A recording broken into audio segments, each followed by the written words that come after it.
Liverpool are in crisis, people. Liverpool are in crisis.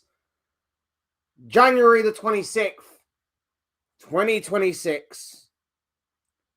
Liverpool Football Club, several months after winning the Premier League, several months after going out on a major spending spree in the summer,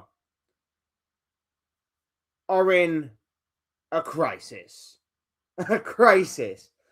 A crisis that has plenty of causes, plenty of problems, plenty of issues.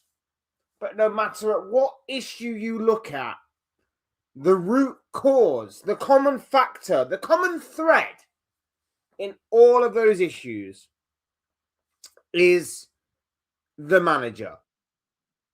In my opinion, Arne Slot, the main reason, the major reason as to why Liverpool have not been playing well this season, why Liverpool have been poor, why Liverpool have been suffering this season, and why Liverpool are not closer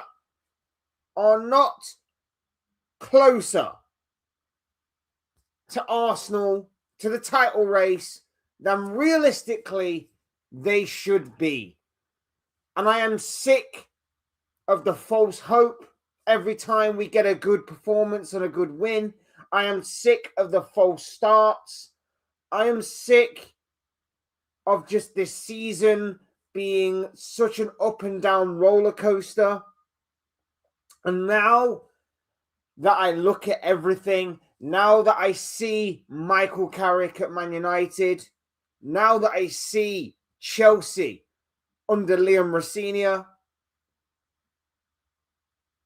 now that I see everybody go up against Liverpool on at least a domestic front, at the very least a domestic front. We'll come to Europe later. At least on a domestic front, know exactly how to exploit Liverpool's weaknesses. And Liverpool, 95% of the time this season, constantly go back to type rather than their most comfortable, most suitable style or formation that gets everybody playing together, that gets everybody on board, that gets everybody playing to a very good level. I'm done. I am done with this season. Every single time, I am sick of it. I'm sick of the false starts. I'm sick of going back and forth. I'm sick. I mean, I got a cold, but I am sick of this manager constantly being too stubborn to fully change his ways, being too stubborn to fully go against his principles, because every time we have gone against his principles this season, it has worked to great effect. Every time we have gone to his principles, we have struggled. We have flopped. And Saturday against Bournemouth, it was the same old, same old. It wasn't a case of, let's do what we did against Marseille. Let's pick up where we left off against Marseille. It was a case of, what happened against Marseille worked.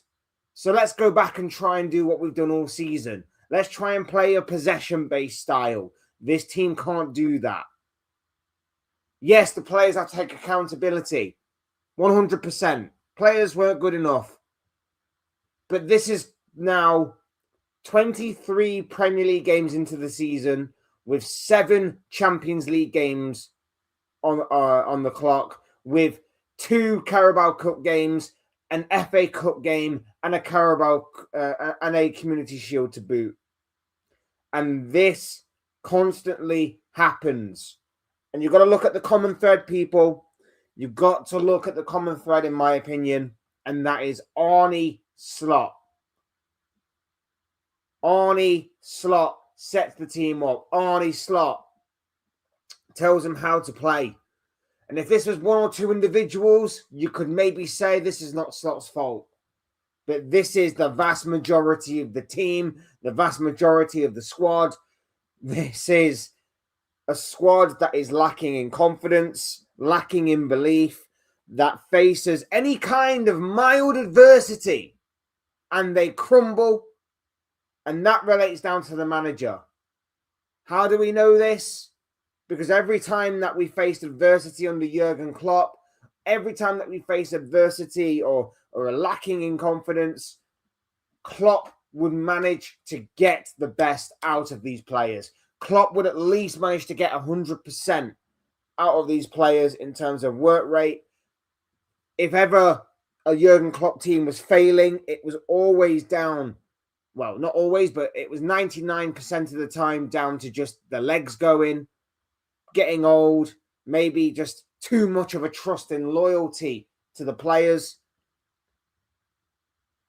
This is down to poor motivation. This is down to lack of man management. This is down to just an appalling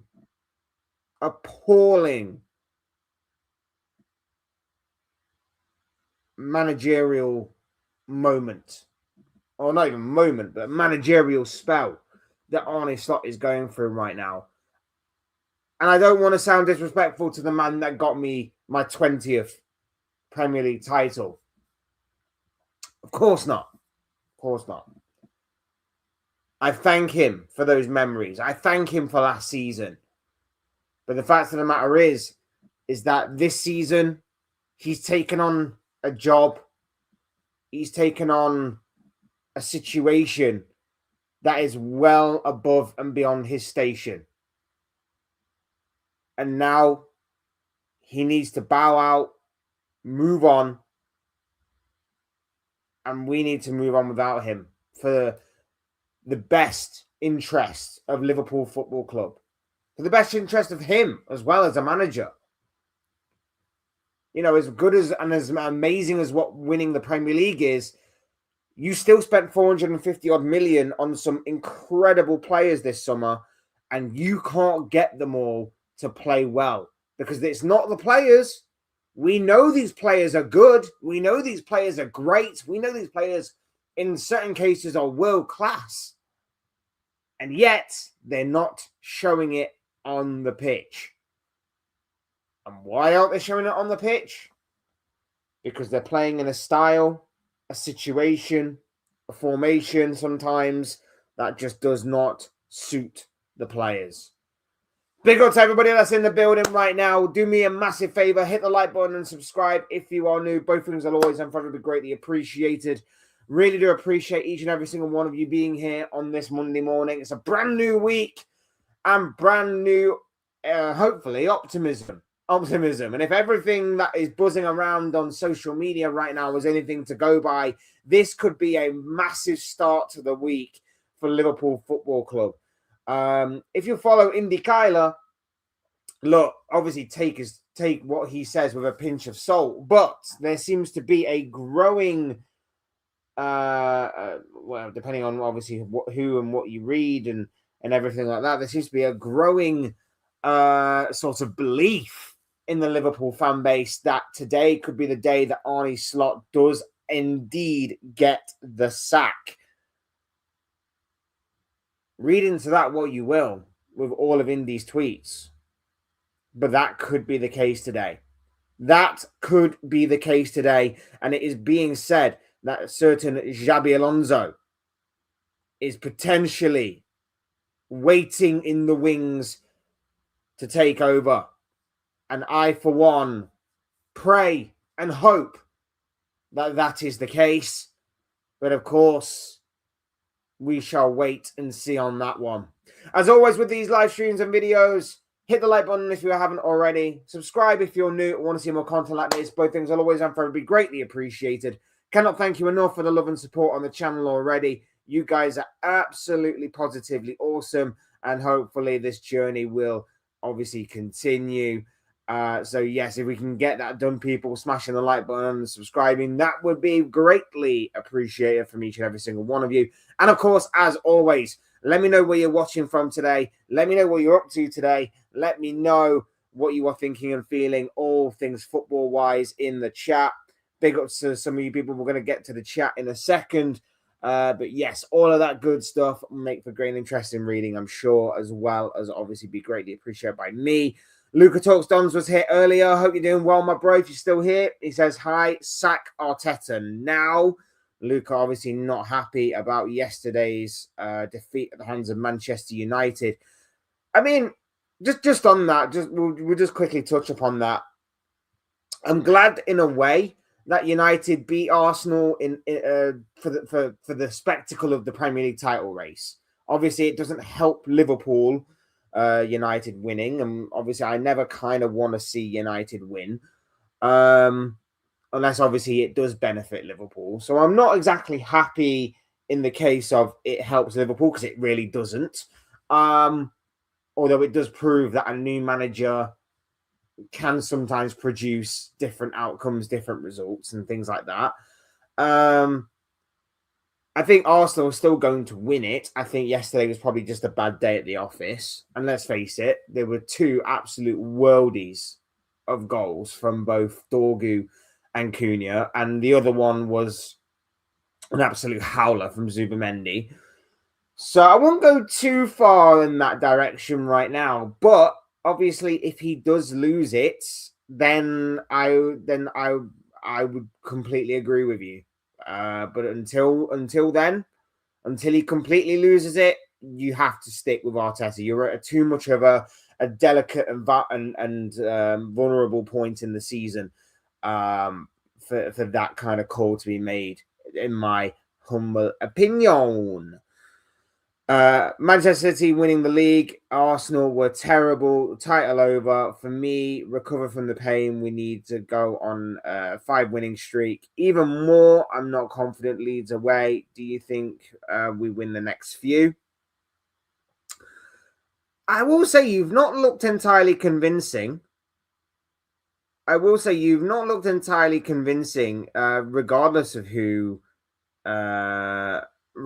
of who you've played in recent games. Like, obviously you drew to us, you weren't amazing, you weren't exactly amazing against bottom of the table Wolverhampton Wanderers either, but at the same time you have been getting results. And like I say, sometimes you just need to get through those moments. Like I say, I still think I think you've got a favourable run coming up now. So like I say, I think just stick with him. Just don't throw your toys out the pram just yet. But obviously, if more results continue to go against you, then a conversation may be needed. Manchester United ended our home form. Man United have scored 3. And to be honest, first time Arsenal conceded 3 goals at home for 3 years. I think title going to City. That may be more of a reason why you shouldn't be going too much into the paintwork of sack Arteta. Like, the last team to score 3 goals against you was Luton, and you still even won that game, if I remember correctly. You beat them 4-3. So the home form thing, yeah, I get it. It was just a bad day at the office all around for your players. I just think it was just a one-off game. Liverpool went through them a couple of times last season. We lost at home to Nottingham Forest. These things happen, bro. We still won the title. So yeah, I wouldn't go too completely extreme right now. I'd hold off a little bit. I really, really would. Big up Dean is in the building. How you doing? Well, my friend. It says, hi Fletcher, I'm not holding back anymore. I'm embarrassed to call myself a Liverpool supporter, and we have so many players that should leave the club. And our clown of a manager was blaming the wind.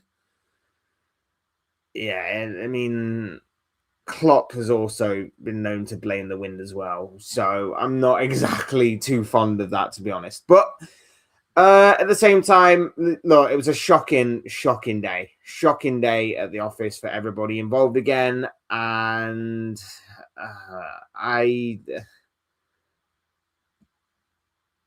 like I say, I put everything that I wanted to say in my match reaction. It was individual errors by everybody.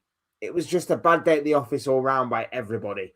There was only Soberslai, I think, that could leave the pitch with his head held high in terms of in terms of how he played.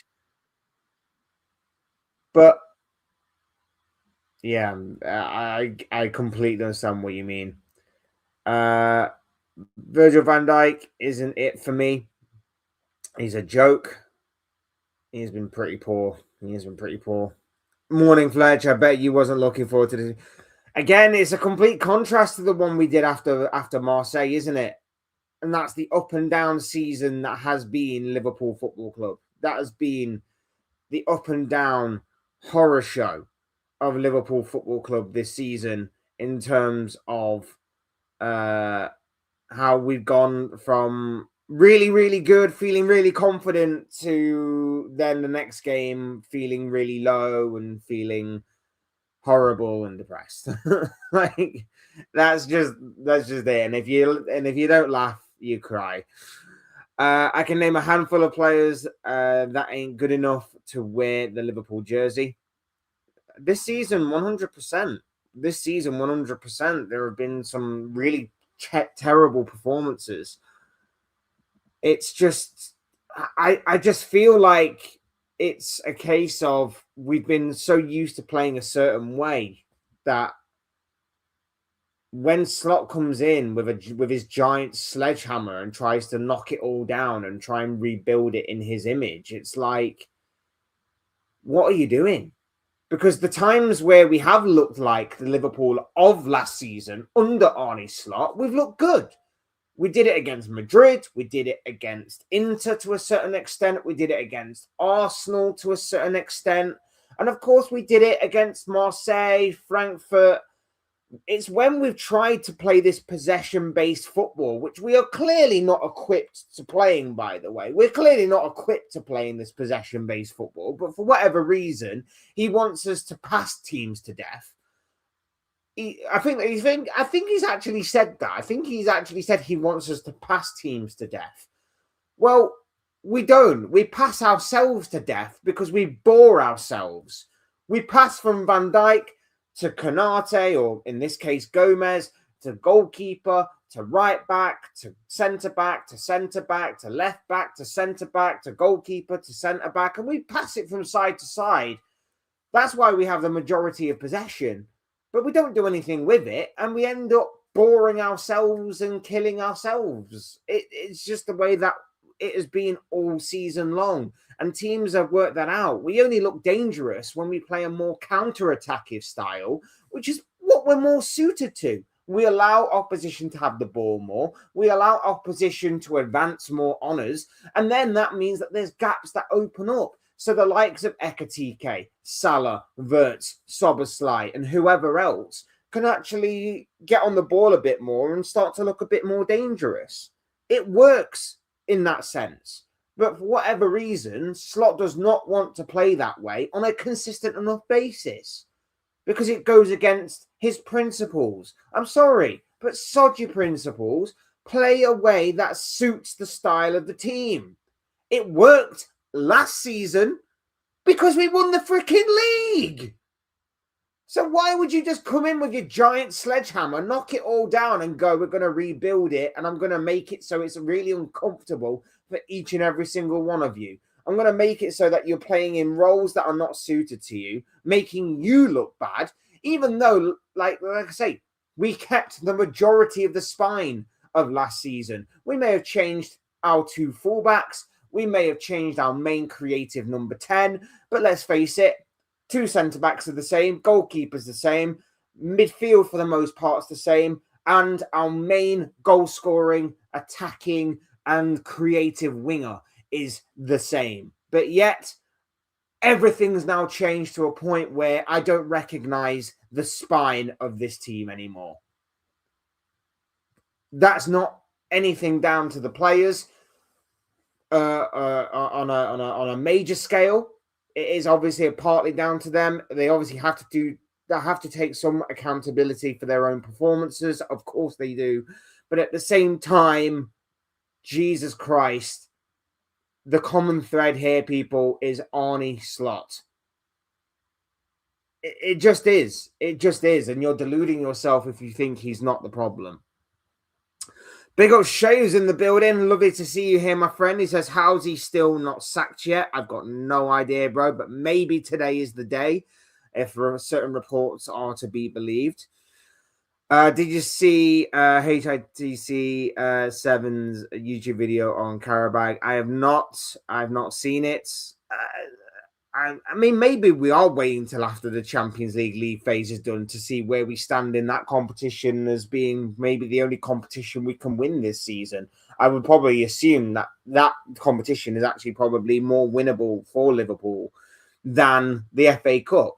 And that's just simply because the European teams seem to give us a bit more respect than what domestic teams do. So maybe we are waiting till after that Karabag game on Wednesday to see where we stand, and maybe then we'll make a decision on Slot. I don't know, but yeah, we've got one more game. We're at home. We're against Karabag. We should win that game. Should, but again, I genuinely don't know. I genuinely don't know. Big up yourself, bro. Glad to have you here with us. Glad to talk football with you as always.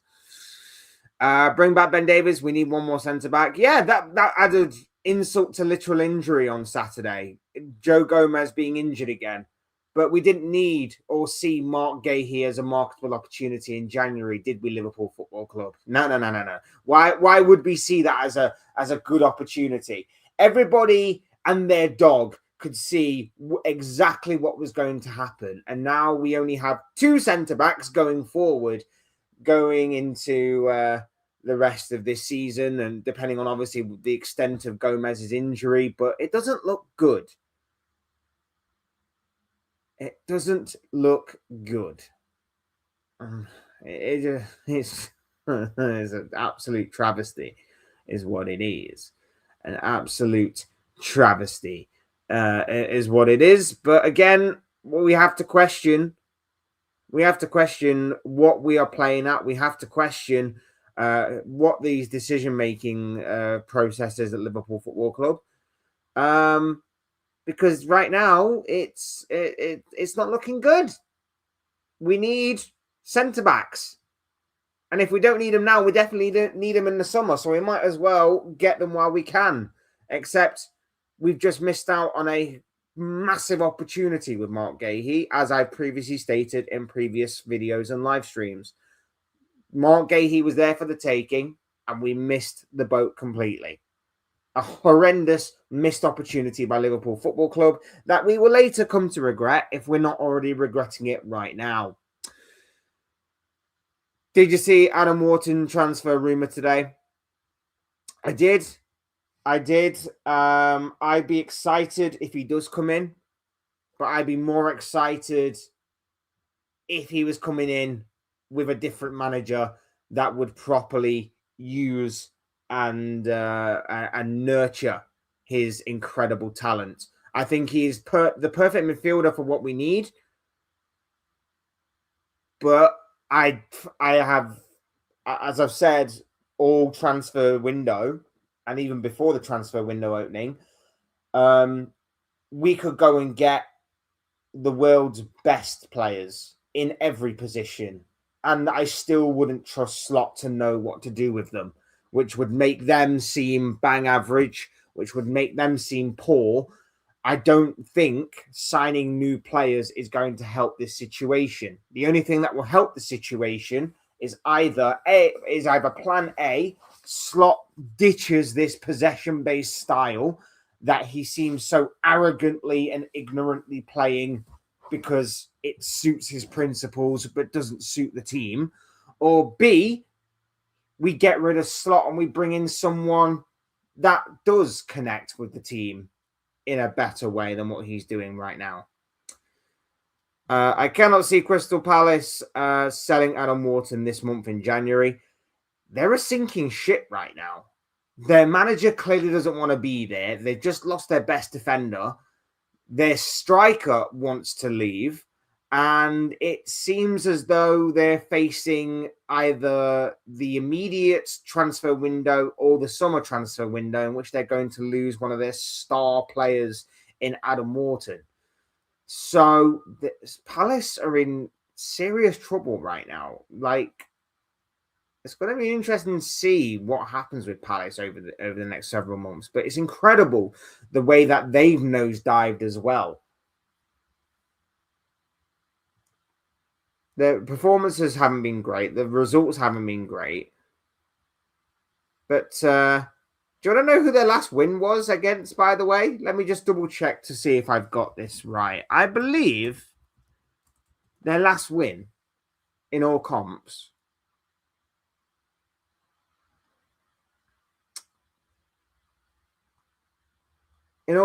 Crystal Palace's last victory that they picked up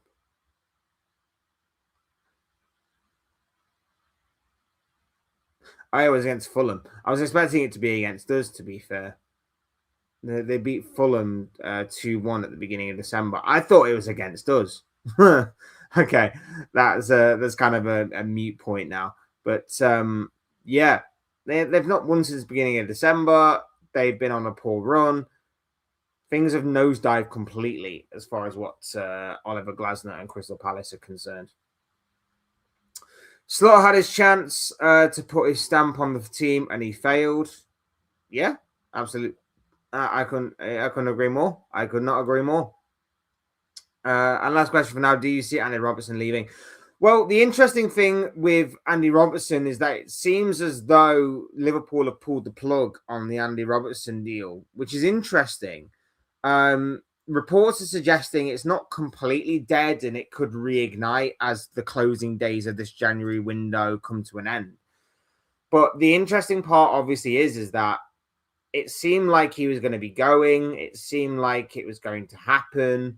And it seemed like the contingency plan following Robertson would be to recall Kostas Tsimikas from his loan spell at Roma.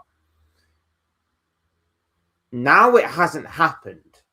And that has opened the door to the potential that maybe there is some truth to this Arne Slot rumor that is going around, that maybe he could be sacked today. Do I think it will happen? Probably not. I hope to be proven wrong. I hope to get the Ornstein bomber. That is the similar sort of bomber that he dropped when obviously Chelsea parted ways with Enzo Maresca. The same bomber that he dropped when Ruben Amorim and Man United parted ways as well. So I'm hoping we get the Ornstein bomber today.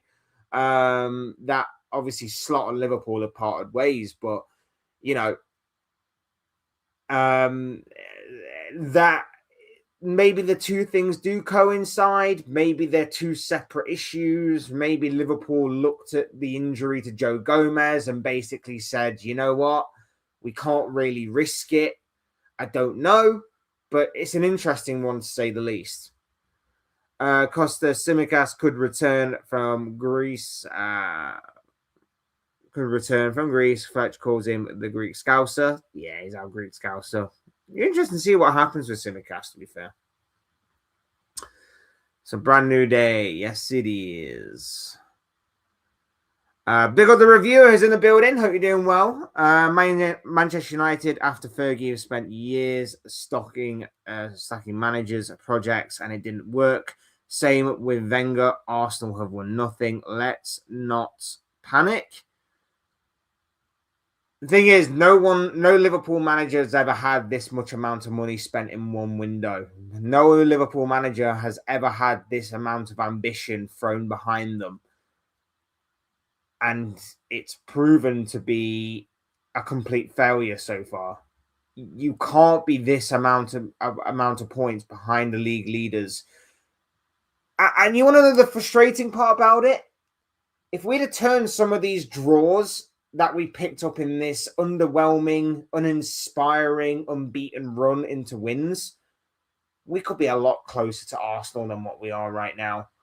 You know, if we'd have picked up wins against the likes of the newly promoted sides, for example,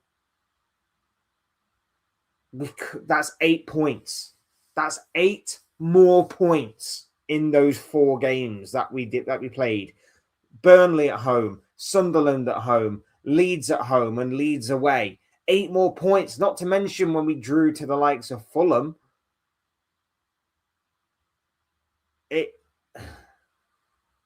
It's shocking. It's absolutely shocking.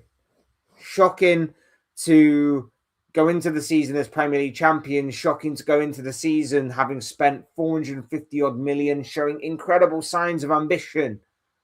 A season that promised so much, had a lot of excitement, a lot of optimism. A season that was bound to make history. And instead, it's been tortured, tampered, harmed by the stubbornness of this manager. And the people upstairs aren't blameless, by the way. As much as obviously we've all praised how amazing the summer was, how incredible it was to see Richard Hughes and Michael Edwards do their thing, do their work, do their business, and get stuff over the line that Liverpool fans have never, ever seen before. The likes of going for Florian Wirtz, followed by going down to the wire for Alexander Isak. We still needed more, and we still need more. And we knew that going out of the transfer window. But we also know now that Arne Slot is not the man to lead us forward. He's not the man to lead us into this new era at Liverpool.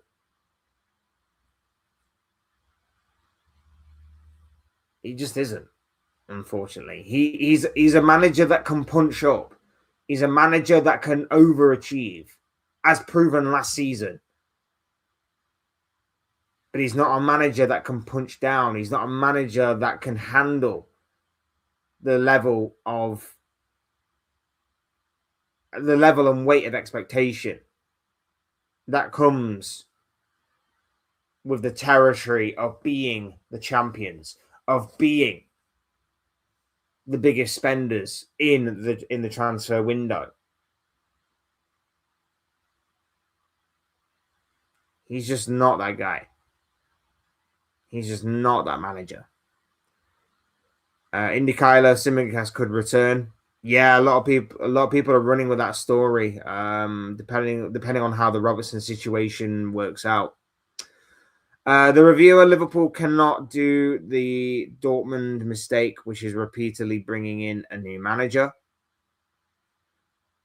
If it becomes a one-off here and there, is not bad, considering that we stuck with Klopp for 9 years. I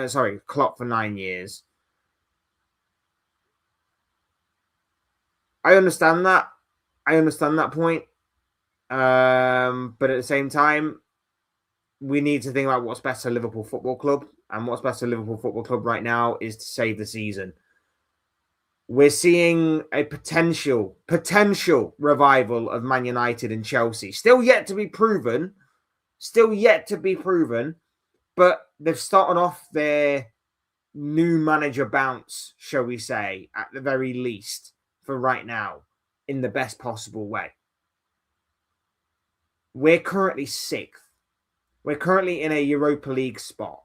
Now, Premier League should get top 5 for Champions League next year. But if they continue to make the progress that they're making, as well as all the other teams that are within a stone's throw of each other in the Premier League table, if this happens, we could miss out on Champions League football. And it could actually turn out that our best possible way of actually getting into next season's Champions League is by winning the Champions League. And as I said on Thursday, that could be a possibility.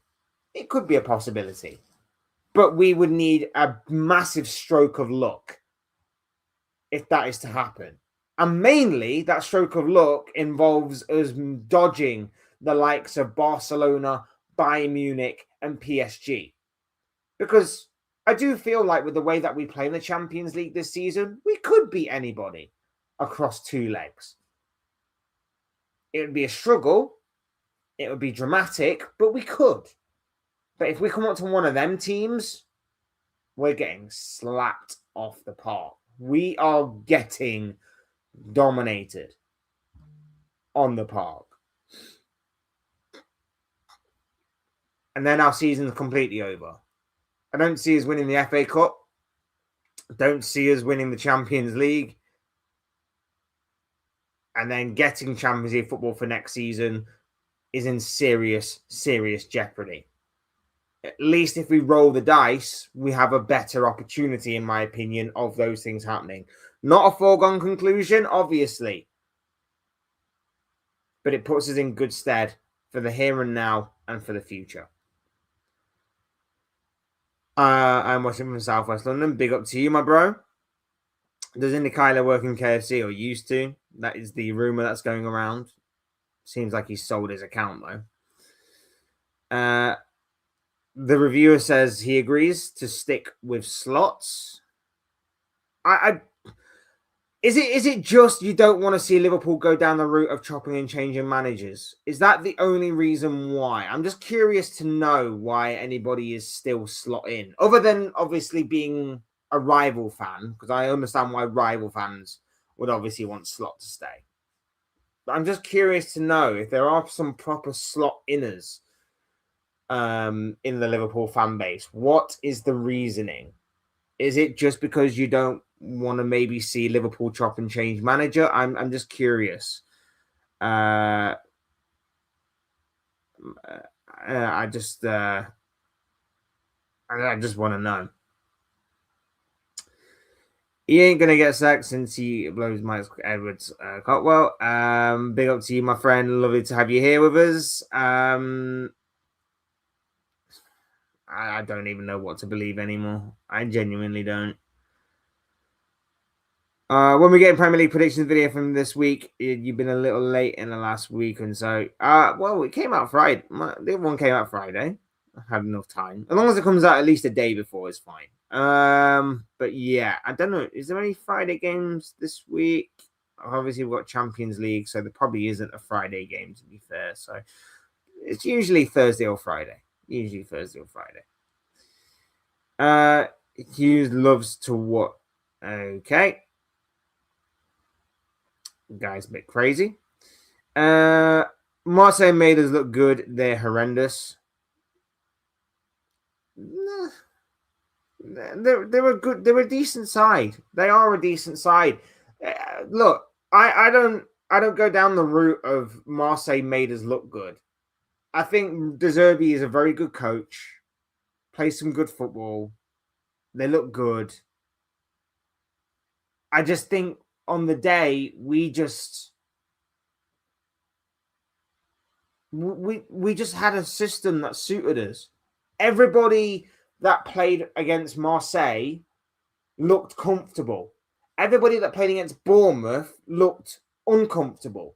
And it was a different style on both days. It was a different approach on both days. We can't be having that. You can't be going from one style to the next. It's why we looked good against Real Madrid, but then decided to look poor against Man City because, again, different style for one game, a completely different style for the other. Like, I wouldn't say Marseille made us look good. I would say that we played that game to perfection, but it was because we had a style that suited everybody. It was a style that suited the team. It was a style that made everybody look comfortable in their positions, in their roles, and everybody carried the game plan out to perfection. Why? Because it suited the team. It suited the individuals and it suited them as a team. It's just the way that I see it. It looks like Robbo is leaving. Like I say, reports today seemingly suggest that Liverpool have pulled the plug on it. Why that is the case, I don't know. I guess it might have something to do with the Joe Gomez injury. It might have something to do with the rumors surrounding Arne Slot. I don't know 100% for sure. But like I say, Robertson leaving, I don't even know. I don't even know anymore, man. I really, really don't. Big up teaching every single one of you that's in the building. Smash a like on the button. Smash a like on the button. Smash a like on the video if you haven't already. And obviously, subscribe if you're new. Both things, as always, I'm very greatly appreciated. Good to have so many of you here so far on this Monday morning. Big up to each and every single one of you. Hope you're doing well.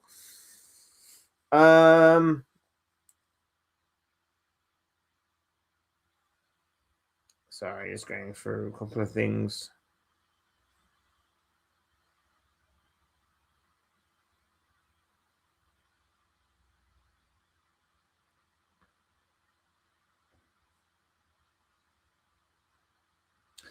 I say I'm kind of expecting or anticipating the Ornstein bomber at some point.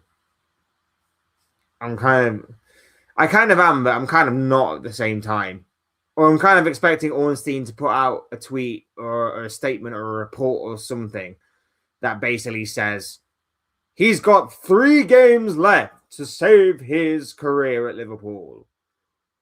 You know, the typical kind of spiel you get. So, we shall see. Not only does Slot not connect to the team, he doesn't connect with the fans. Some of his press conferences. Last season, he spoke so well. Last season, he was saying all the right things, doing all the right things. It's like he's gone to Ibiza and has got replaced by an Ibiza, some bold guy from Ibiza that also speaks a bit Dutch. Like, the guy went to Ibiza and came back completely different. What's all that about? The guy is completely different to last season. Last season, he had a tactical brain. Last season, he was saying and doing all the right things. And this season, he's come back. His tactical brain's in the bin. He's saying some of the most random things in press conferences. PSG has broke this man. PSG, either that or PSG is completely broken. Because he can't help but talk about PSG in every single press conference ever. And he tries to play like PSG. The only problem is that we don't have a team that can play the PSG style. It's abysmal. It's abysmal. All across the pitch. Everywhere. Big up Nems is in the building. Hope you're doing well, my friend. Lovely to have you here with us. It says Hughes and Edwards need to grow a pair. Couldn't agree more, my bro. Could not agree more. Big up Gerson, are you doing well, my friend? It says, good morning, mate. If you haven't won the first 5 games in stoppage time and got draws, our points tally would be in 26. Realistically, it's disastrous. It is. I mean, our current league position is disastrous. The way that obviously Chelsea and Man United are above us is disastrous. And Villa being above us is disastrous. Everybody being above us is disastrous right now. Like, everything about this season, there's not a single thing this season that is positive. I can't think of any. I really can't think of any. Our 2 best players this season have been Szoboszlai and Ekitike. That's it. That is it. And one of those players was meant to be was not even meant to be in the starting 11 because no one had him in our starting 11 when the season kicked off. Why? Because we bought players in positions that would upgrade on Szoboszlai, and yet Szoboszlai's been our best player this season. That just shows you how in the mud we are. And that's not a knock against Szoboszlai. I absolutely love and adore the man. And I knew and I said at the beginning of the season that maybe he shouldn't be starting for us immediately, but he does have a role. He does have a position in this team, and you can always play him in certain positions, certain places, and against certain teams. But Jesus Christ, the way that man has stepped up this season has been nothing short of exceptional. Him and Ekatike, like I say, have been the only two, in my opinion, that can at least leave this season with their heads held high. Morning, my man. Big up to you, Tony. Hope you're doing well, my bro. Lovely to have you here with us. He says, FSG need to end this nonsense with Slot. We could be missing out on Champions League. This is the big thing, my man. This is the big thing, my man. Like, let's just have silverware aside. Silverware aside, we could also be missing out on Champions League for next season. That should be alarm bells. That should be alarm bells ringing off the hook, bruv. Like, that's not only a competition that Liverpool definitely need to be in every year, but that's also a lot of money that is going down the drain.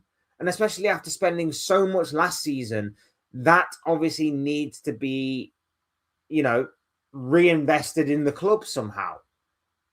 And the way to do that is by obtaining Champions League football where the money is. And right now, I'd say we're even probably going to be struggling to get Europa League. I definitely don't want to be playing Conference League football next season. I don't want to be going out to Romania and all of these other, far out and non these less reputable clubs and countries in European football to play Europa Conference League. But yet that could happen. I'd rather miss out on all competitions in general. We mocked Chelsea a couple of years ago. Last year for winning the competition. I said that obviously you have to beat what's in front of you. You have to make the most of a bad situation. But at the same time, in saying that, Liverpool should be winning that competition, and anything less than that is absolute failure. We could make history. Fantastic. Great. But at the same time, in saying that, I couldn't care less, because it's not the competition you grow up dreaming of winning. And we may not even get that. We may not even get that if things continue to spiral as much as they are right now. Marseille were wide open and wasteful in attack. I don't rate De Zerbi at all. I think again they were wide open because we allowed them to have a larger amount of possession than what we give most teams this season. But we also were quite dangerous on the counter attack, which obviously suited our strengths, and we can make anybody look bad on our day when we have got our counter attacking game on point. As far as them being wasteful in front of goal, I don't really remember them creating too many good opportunities. I think they had one good chance for Aubameyang very late on. Other than that, there was a couple of long-ranged efforts. I think Greenwood may have had a decent opportunity. I don't really remember them having too many good opportunities, to be honest with you, bro.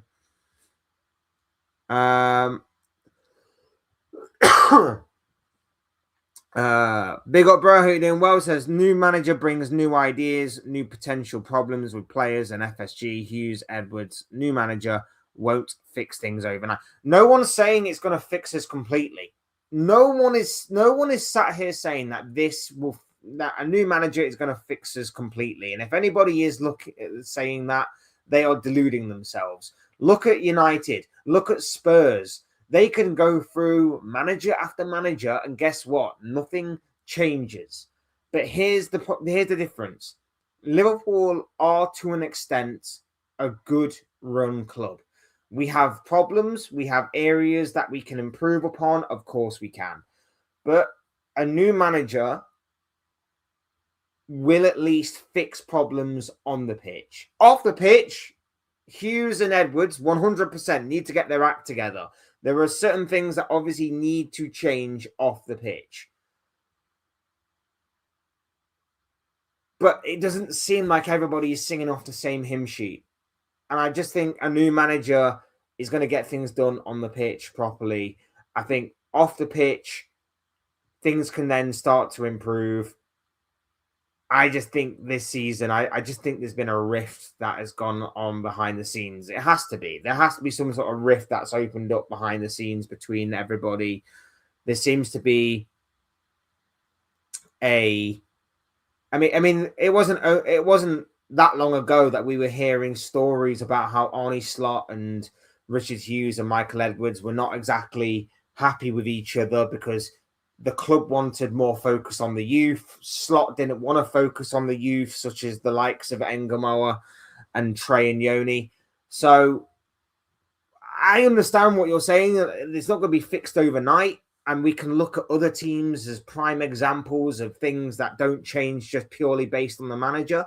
But at the same time, it doesn't appear like everybody is working together in this environment. It does seem like things need to change, and a new manager can obviously potentially bring that. If obviously things get worse and they continue, maybe we then look at this in a different light several months, maybe a year or so down the line, and we go, okay, Slot wasn't exactly blameless here, but maybe he wasn't exactly the biggest problem in this football club at that particular time. Maybe it was on the club. Maybe it was on Hughes. Maybe it was on Edwards. Maybe it was on FSG. But we won't know that until we cross that potential bridge. So I understand where you're coming from, though. Grow up is what this person says here. We have a worse squad than last year, and you're wondering why we can't win the league. Were you saying that in the summer? I just want to know, were you saying that in the summer when we were splashing the cash, when we were going a bit crazy, when we were going on this spending spree, the likes of which no Liverpool fan has ever experienced in their lifetime? I just want to know whether or not you were saying that in the summer. Obviously, I'll never know. And even if you say yes, I'll just have to take your word for it. You could obviously be lying to me if you say that. But I just want to know because not many Liverpool fans were saying that from the beginning of the summer. Everyone was saying that Wirtz is an upgrade on Diaz. Isak's an upgrade on Nunez. This player's an upgrade on this player. Kirkes is an upgrade at left back. Frimpong's an upgrade on Trent. This player's an upgrade on this player. So I just want to know if that is the case or not. Because I don't think a lot of people were saying it. You may have been the exception. You may have been in the minority. I don't know. But, like I say, this squad, maybe in certain areas, depth-wise, is maybe not as strong as what we've previously had. But, on paper, it's a pretty damn strong squad. It is a pretty strong squad. It's just not being utilized to the best of its ability. Anyone confident about the Newcastle game? The only bit of confidence that I've got going into it is, thank God it's not at St. James's Park. If this was at St. James's Park, we would definitely get absolutely battered. We would be definitely getting battered. Newcastle's away form, not amazing, but our home form isn't amazing either. This one has probably got another draw written all over it. But then again, I wouldn't be surprised if we get slapped up, to be honest. So we shall see. Arrogance is what this person says here. I would like you to expand on that, my friend. Sack Arteta now, says Luca Talks Dons. By the way, guys, if you haven't already subscribed to Luca Talks Dons, go and subscribe to this guy. He's doing some cool stuff over on his channel. He's talking MK Don stuff and some Arsenal stuff. So if you want to broaden your footballing horizons, or maybe you are a fan of either MK Dons or Arsenal, then get over there to Luca Talks Dons. Show my brother some love and some support. If Liverpool don't have Champions League next season, then I wouldn't want to be in Europe. Yeah, I get that. I get that mindset. I 100% get that mindset. It was painful a couple of years ago when we were in the Europa League and we embarrassed ourselves by not winning it. Atalanta struck. But yeah, I 100% get where you're coming from. I 100% get where you're coming from. If it's not Champions League, it's no European football for us. And I'm with you on that, bro. I'm completely with you on that in terms of it has to be the pinnacle. It has to be the pinnacle. And again, it's going to be embarrassing because you spend 450 million as Premier League defending champions to only obtain Europa League football for next year. Okay, cool. Nice one. Good job, everyone. Good process. Good job. Whoa, Titan Rowan, long time no see, buddy. How you doing, big man? Says, hey man, long time no see. How you doing? I'm good, bro. I'm good. How you? Well, my club aside, yeah, I'm doing good, man. I hope you're doing well too. I hope you've been well. Like I say, long time no see. What a time in the Premier League. It is interesting. It's interesting, and it's not interesting at the same time. Like I put out a video last week about how I think the Premier League's got a bit boring. On the pitch, at least, it's boring. I think off the pitch, it does throw some intriguing scenarios and stuff. But yeah, it's an interesting one. I really enjoyed the Arsenal tears yesterday. What a game by United. Yeah, it was. I mean, you scored 2 worldies and got gifted a goal. Not to dampen the game down or anything. Not to dampen the game down, but that's obviously how it played out. But no, like I say, you were deserving of it. I felt for Arsenal like that kind of result was coming. I felt for a while that result was coming. Here's what annoyed me though about it. I've had Mikel Merino in my fantasy team for God knows how for the past several weeks. Since I put him in, since I put Merino in, he's been on the bench. He's been on the bench constantly and consistently. For City. He's been constantly and consistently on the bench for City ever since I put that guy in. And then the one time I put him on my bench, he scores. This is why I hate FPL so much. It is so frustrating.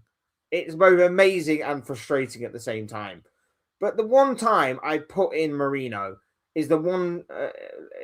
The time I put in Merino, Arteta takes him out of being a striker, puts him on the bench, and then the one time that I put the guy on the bench, he scores. He scores. I also used my bench boost last week. And got me like 6 points or whatever the hell it was. This week on my bench, I have 18 points.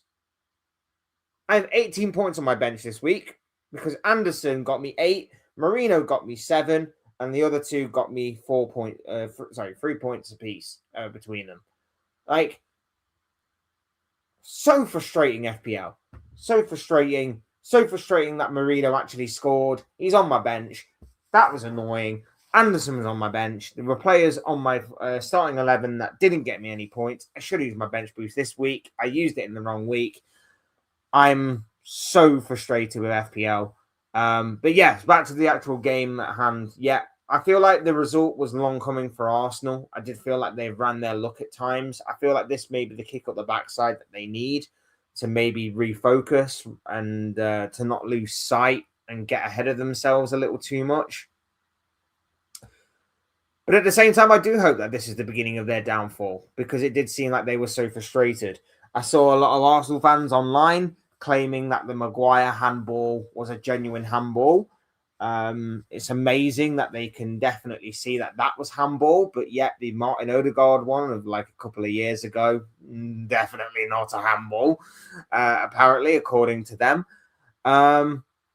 But yeah, like I say, taking nothing away from United, fantastic result. The problem with United now, though, is that I think you've got a run of favourable games coming up. I'm sure you've got like West Ham, Fulham, Leeds, or some teams like that anyway.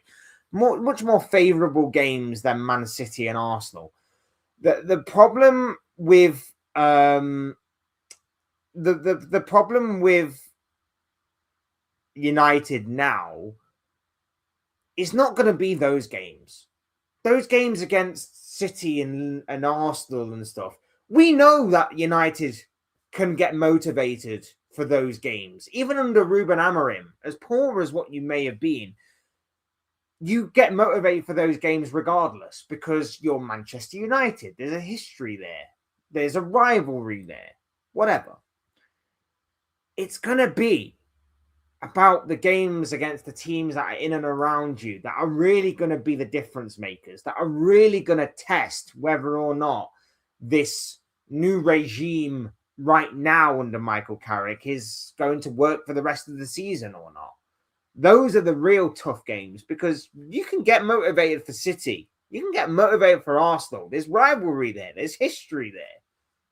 You weren't also expected to win either of those games. I probably bet that a lot of people probably put you not to win at least one or maybe both of those games. So it's okay playing the underdog at Man United, but it's when you're the favourite. It's when you face those tricky games against the Fulhams, your Brentfords, your West Hams, your Brightons, all of those kinds of games that really will test. That really will test the Man United regime as we currently know it right now. So that's going to be the big test for United on the horizon. But for right now, look, 2 wins out of 2 for Michael Carrick and 2 big wins at that against fierce rivals. I was kind of expecting a lot of United fans, though, to be as much as they're happy. I was kind of expecting them to be like, you know what, we probably should have lost this game to help Arsenal win the title. Just sort of expecting that a little bit because I don't think anybody's expecting a late charge from United in terms of winning the league, which would be bizarre. But at the same time, I'm sure that they were probably hoping that City and Liverpool wouldn't win the league either. And probably the lesser of the 3 evils is probably Arsenal winning it. So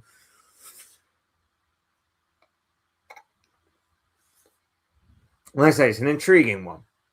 It's an intriguing one, to say the least.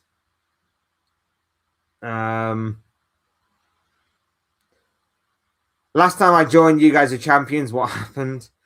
What happened is that Arne Slot got a bit ahead of himself and we took a massive nosedive and we hit the ground. We have completely hit the ground. Yeah.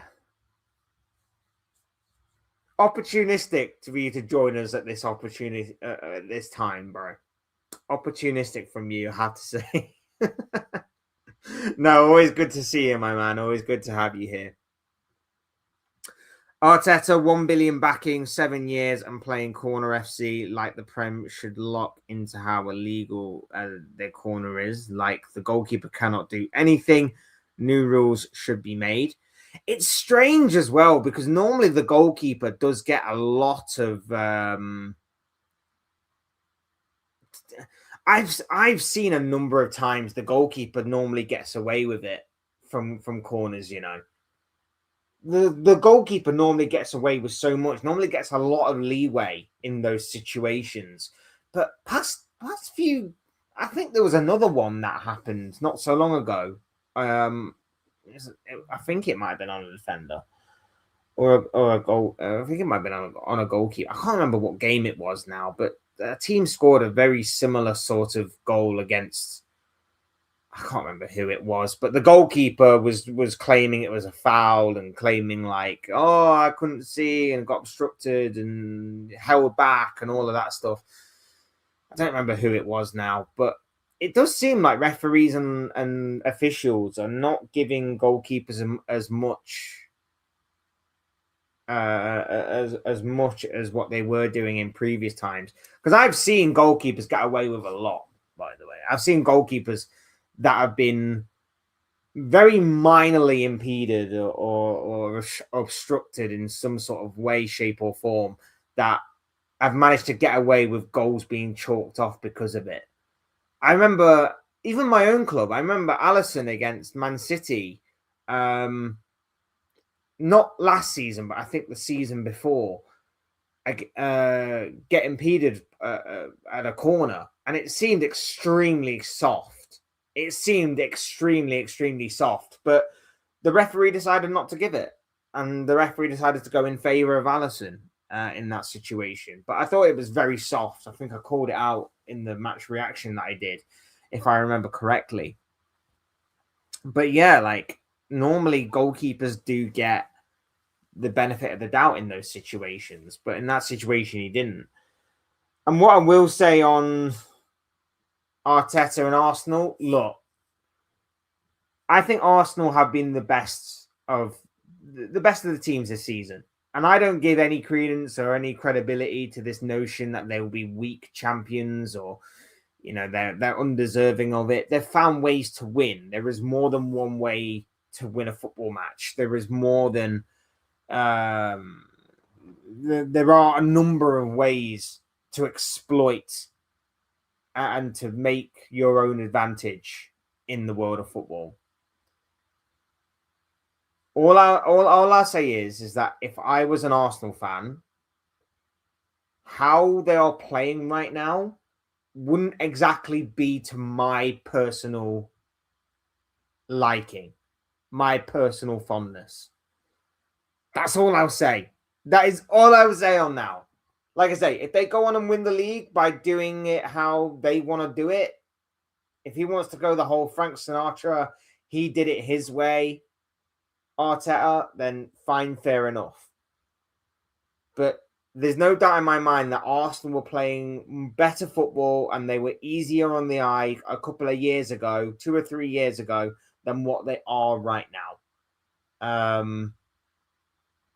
Maybe it's down to how the entire league is. Maybe it's just down to them. I don't know. But I personally liked Arsenal 2 or 3 years ago more than what I do of them right now.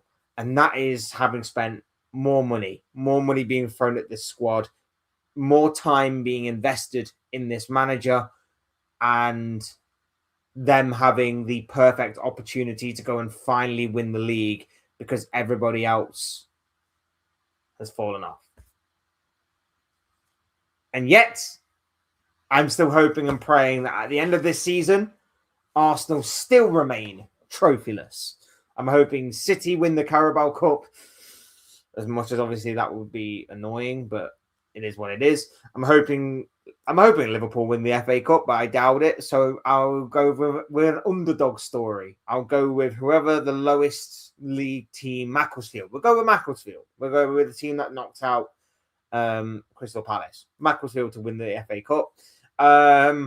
Champions League wise, again, I'm hoping Liverpool, but don't hold your breath. So I'm hoping definitely not Arsenal. And then in the Premier League, I would love it to be Aston Villa, but I know it's probably not going to be Aston Villa. So it's probably going to have to be Man City again, because if City win anything, who the hell cares? Who the hell cares? Damn, Arteta is confused with his strikers.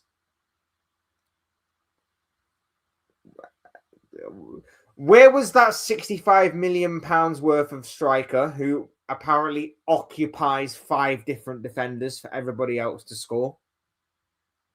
Just saying. That's what they apparently bought him for. Not to score goals or anything. Apparently they bought that striker to occupy about 5 defenders. Okay. Big up Niche fan is in the building. Strange that you've managed to crawl back, isn't it? Where you been hiding these past several weeks? All of a sudden, you get a couple of big wins under your belt and you're back. Absolute fraudulent behavior, my bro. But I don't know. I'm joking. Good to see you, my man.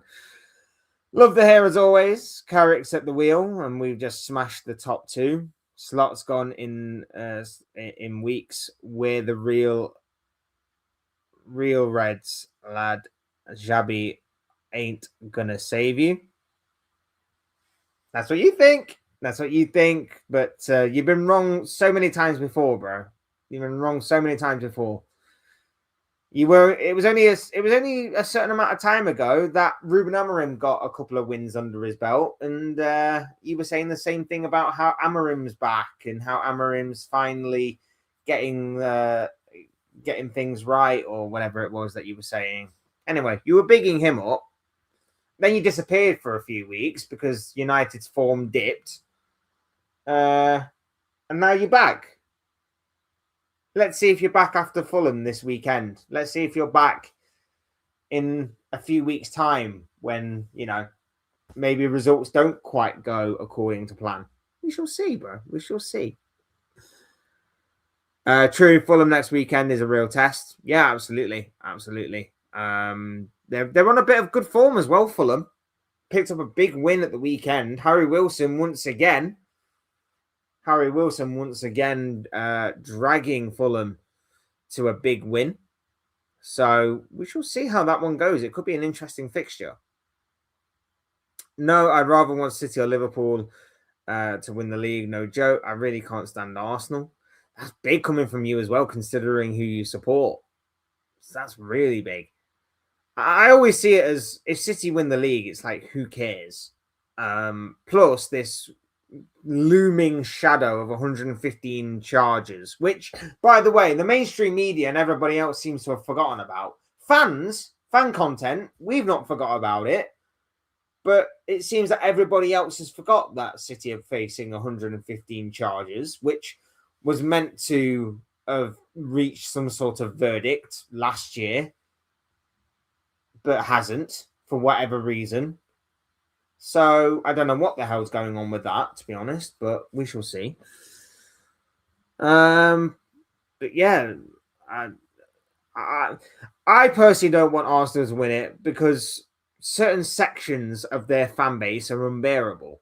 Certain sections of their fan base are loud right now, putting some of their players in conversations that I don't personally believe they belong in.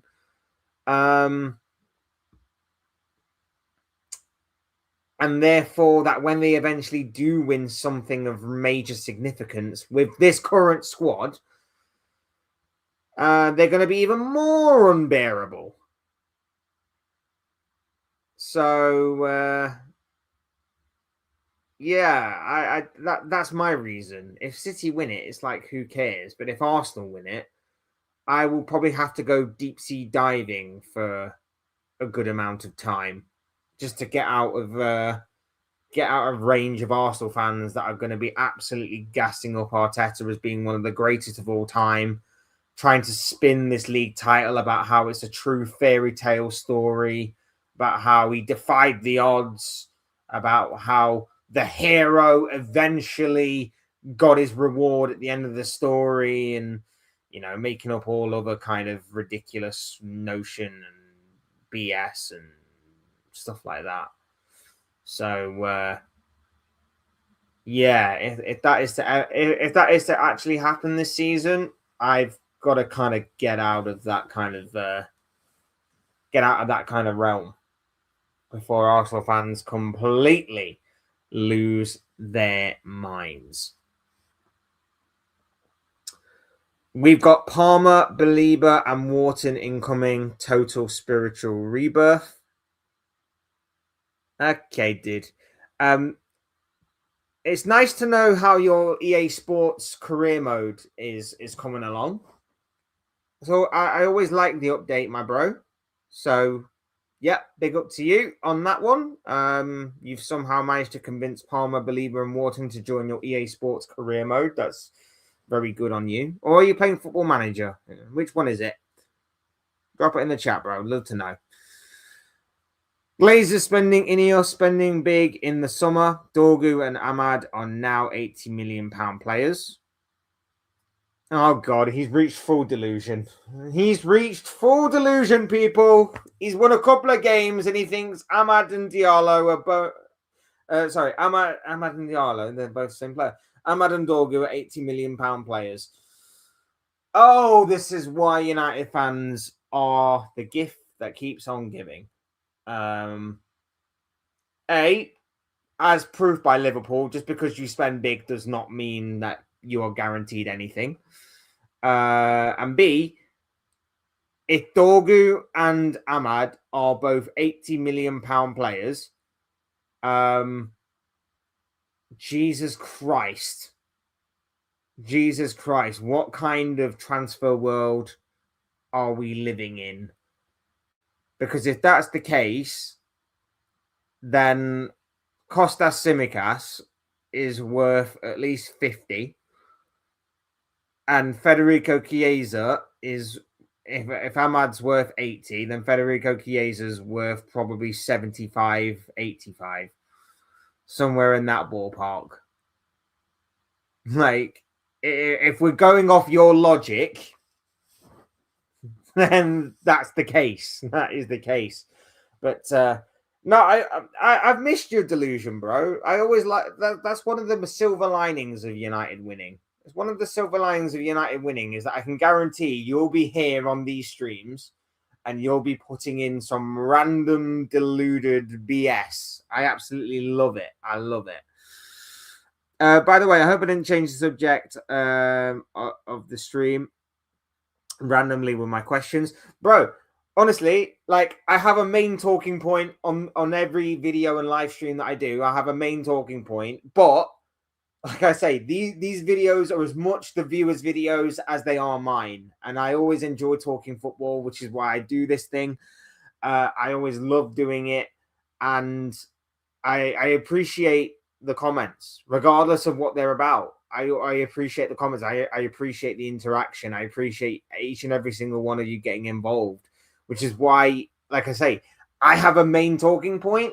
But if you guys want to talk in a different take it in a different direction, unless of course I've got them like maybe a guest on, and that may be the only time where I kind of want to stick more to the talking point than maybe viewers' questions. But when it's like me and you guys, and we're just talking like back and forth, like, I love it. I love the conversation, and I love where the conversation can go. And it doesn't matter to me, because at the same time, in you saying that, like I say, your season kind of ties into our season right now, because as much as I did enjoy Arsenal losing yesterday, the downside to it is that your win obviously doesn't help Liverpool in terms of the race for Champions League, the same way that obviously Chelsea's win didn't when they beat Crystal Palace earlier in the day. So yeah, it does kind of tie in. So I really do appreciate the interaction. I do appreciate all the questions and everything. And obviously it's great to get your guys' takes as well.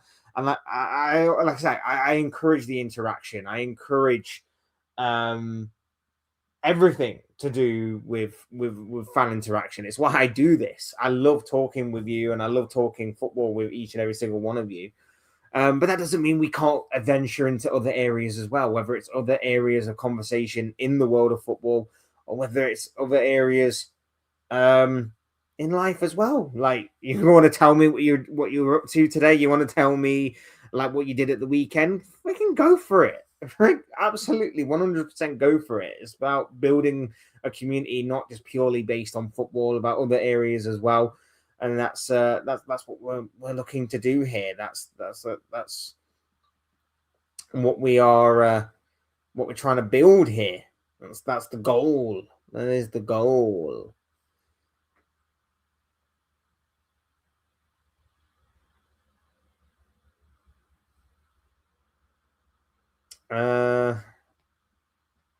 I'm just trying to obviously see if we missed anything in the meantime that we've been live. Like I say, always appreciate the love and support from each and every single one of you. Make sure you're hitting the like button and smashing the subscribe button as well if you haven't done so already. Really do appreciate you all.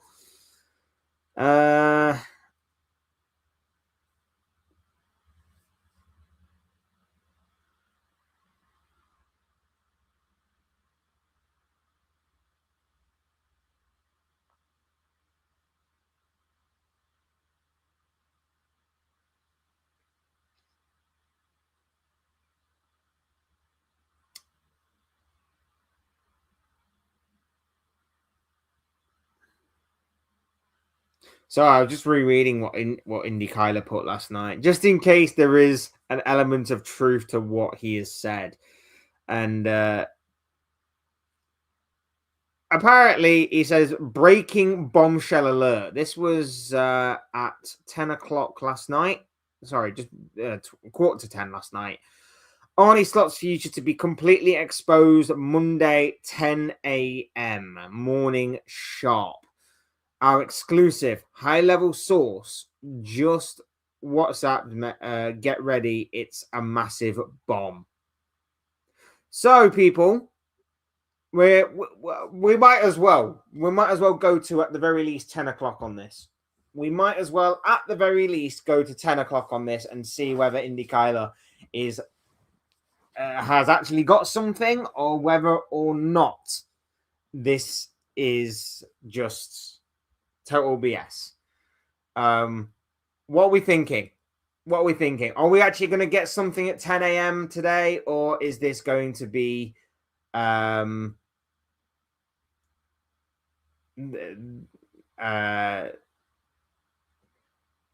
is this going to be just one of those things where it's like he remains the backing of the board?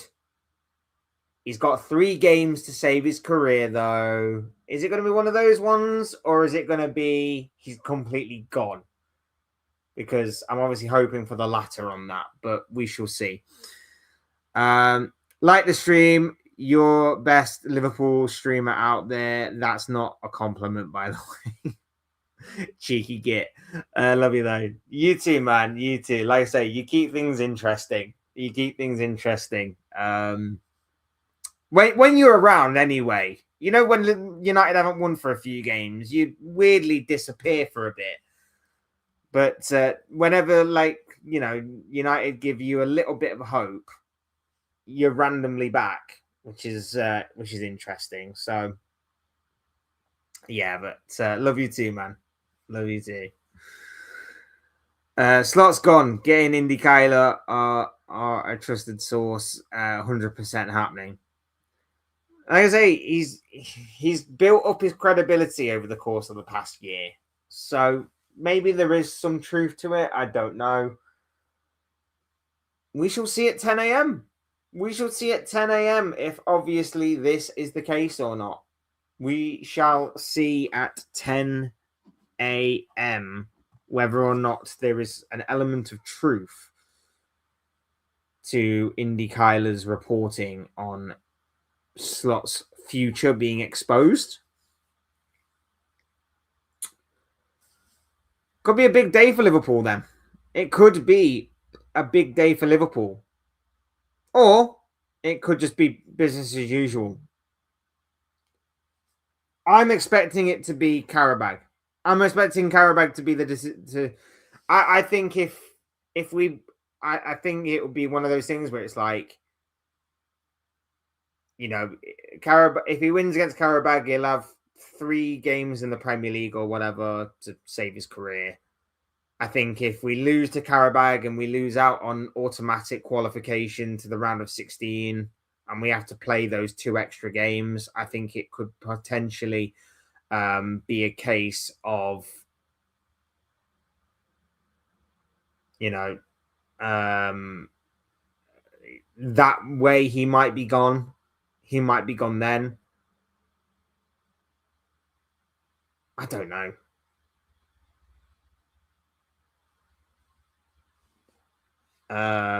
But yeah, I'm intrigued by this. I'm gonna say that there might be some sort of update, but I don't think it will necessarily be. I don't necessarily think it will be the one update that we're all looking for.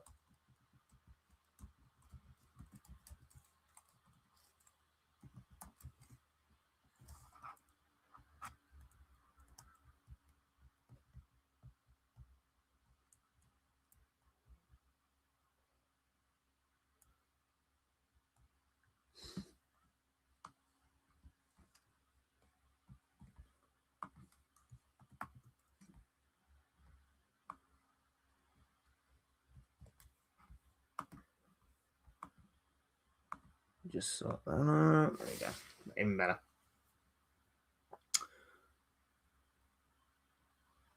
I think it's BS Fletch. Slot will be Liverpool manager until the end of the season. I'm thinking that too, to be honest, or at the very least until our season comes to a very, very disappointing end in terms of we get knocked out of the FA Cup, we get knocked out of the Champions League, and qualifying for Champions League football for next season looks like it's probably not going to happen. Like, if those three things happen, then Slot will go, but I do think it will be one of those things where it's going to be... The frustrating thing for me is going to be at the end of the season who we bring in, if that is the case. Let's say Slot makes it to the end of the season, but then we get Alonso. What was the point in waiting to the end of the season when we could have done it now? What's the point? It doesn't make any sense. Like, why not just go for it now? Like, the way that I see this whole Alonso thing is Xabi Alonso was your top target after Jurgen Klopp. When Jurgen Klopp left, you wanted Xabi Alonso. You reportedly did everything in your power to try and convince him to leave Bayer Leverkusen. But the problem is that Xabi Alonso wanted to stay in Germany to A, perfect his craft even more so, and B, because he was waiting for the Real Madrid job. And to be fair, I can understand why that would be the case. I can fully get on board and respect the decision of Xabi Alonso in that particular moment. Okay? That's fine. Fair enough. What I don't get is why since then there have been a number of reports suggesting that you still admire Alonso, you still would want Alonso if he became available. It could speed things up in terms of deciding the future and fate of Arne Slot. And yet he has been available now. How long was he sacked? Like 2 or 3 weeks? It was something like 2 or 3 weeks, wasn't it? He's been now out of a job for 2 or 3 weeks. And I know that Liverpool have been on an unbeaten streak. But if anybody at that football club had eyes, they would know that it is one of the most underwhelming, uninspiring, and one of the most dullest and most boring unbeaten streaks we have seen in football ever. Ever, ever, ever, ever. The performances have been dreadful. The results, whilst we haven't lost, have still been pretty poor. And then obviously we go and lose to Bournemouth anyway. But they were poor. You can't be drawing at home to the 3 newly promoted sides in quick succession. You can't be drawing to Leeds after being 2 goals ahead of them. Like, dreadful performances right the way across the pitch. Alonso is there for the taking. Alonso is literally going, I want to remain professional here. I want to remain professional.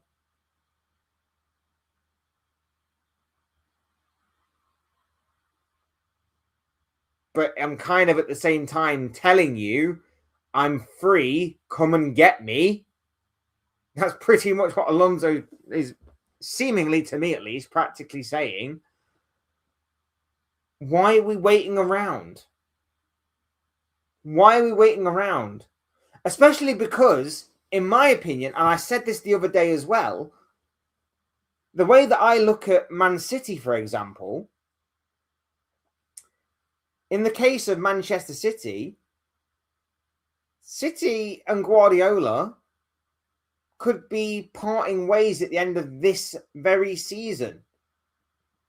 I think it's more likely to be done if, obviously, Guardiola and City manage to somehow win the Premier League. If that is to be the case, I think Guardiola would like to go out on top. and that's possibly why why he may decide to leave this season. If obviously he decides to see out the rest of his contract, then he'll go next season. But the case will be is there is a good opportunity there for Alonso to potentially go to Man City as well, if that is the case. And then we really would have missed the boat. We really would have gone and shot ourselves in the foot because we decided to sit on our hands like we normally do in these situations. I'm fuming at the fact that we've done that with a centre-back. I'm fuming at the fact that we didn't learn from our mistakes of a few years ago, where we ended the January transfer window with no fit centre-backs that were recognisable in the Liverpool team, and we had to go out and buy Ben Davies for 2 million from, was it Preston? I think it was Preston, wasn't it? From Preston, and then sign Ozan Kabak on loan. On loan, Ozan Kabak. We've not learned from that. If it comes out today at some point that Konate and Van Dijk have got injured in training because they decided to clatter into each other, we're screwed. We're screwed in that regard. But our club decides consistently and constantly to wait. And sometimes that does work. I'm not going to lie to you. Sometimes waiting does work. Waiting for Van Dijk, for example, worked in the long run. But that was because, again, we were on the trajectory going up rather than trying to maintain our position at the top. You can't wait when you're at the top, because if you wait, the only place to go is down. We can't afford to wait anymore. We can't afford to wait on players. We certainly can't afford to wait on managers when they are presented to us on a silver platter like this. Because I've said this time and time again, the only manager that I would take over Xabi Alonso would be Luis Enrique. If you can promise me Luis Enrique in the summer, I will gladly hold on to Arne Slot, because I know that there is a light at the end of the tunnel. I know that, well, I am firmly of the belief that Luis Enrique would lead Liverpool to glory, lead Liverpool to incredible triumphs. He's the only manager that I would take in this moment of time over Xabi Alonso. I think Alonso could be the next big thing. I think Alonso could be incredible for the next 5, 6, 7, 8, 9, 10 years or whatever at Liverpool Football Club. I think he would be Jurgen Klopp-esque in terms of that longevity. But Luis Enrique would be amazing to see. He would be absolutely incredible to witness at Liverpool Football Club. I would love to take Luis Enrique. But the problem is that Enrique's contract runs out in 2027. Even though there is talk that maybe he might decide to quit a year early, there's no guarantee of that. So there's no guarantee that we will get him in the summer anyway. And because of that, I don't know what the managerial market is going to look like in the summer, because obviously there's a World Cup year coming up, and normally the managerial merry-go-round does get impacted a lot by international tournaments. There has been talk in the past of Julian Nagelsmann. I would put him the third choice of the three. If you're ranking Luis Enrique, Xabi Alonso, Julian Nagelsmann, I would go Enrique at the bottom, Alonso second, Enrique up top. But like I say, there's no guarantee that that's going to be the case. At least with Alonso in the here and now, we've got a free run at him. We've got a free run at him right now. If we pull the trigger and if we sack Arne Slot.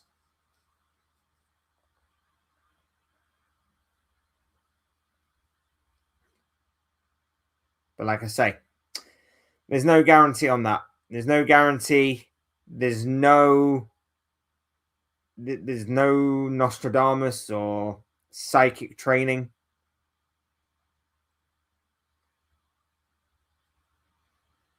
We shall see. We shall see. Xabi going to overcoach and get the boot as well.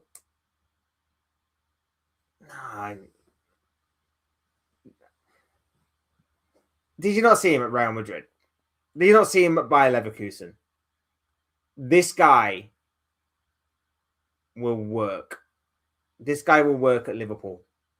He managed to rejuvenate Granit Xhaka into being a quality midfielder. Quality midfielder. He managed to rejuvenate him at Bayer Leverkusen. He led Bayer Leverkusen to a unbeaten run domestically that saw them win both the German domestic cup and the German league, and they were one away from doing a treble of sorts by winning the Europa League. They were one game away. If obviously that Atalanta game and Ademola Lookman had gone a completely different way, Bayern could have had 3 trophies that season in comparison to the 2 that they picked up. He was incredible. And even during his short time at Real Madrid, a 70% win record at Real Madrid is nothing to be sniffed at. The problem with Alonso is that his management style, his way of doing things, completely contrasted with what Real Madrid is, what Real Madrid wanted. It just wasn't a good fit. It just was not a good fit. Because the players at that football club are way more important than the manager. And it doesn't matter. It doesn't matter the players. Like, there's no real forethought at Real Madrid to kind of blend as a team.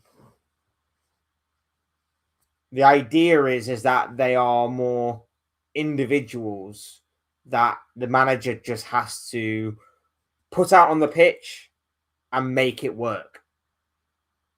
At least at every other club, there's more of a structure to it. There's more of a knowledge and know-how. There's more of a sort of idea of being on the same page as to what the identity is and what they're like going forward. With Real Madrid, it's basically, here's your players that we've signed for you. Go out there and make it work. You have to adapt to the players rather than the players having to adapt to you somewhat.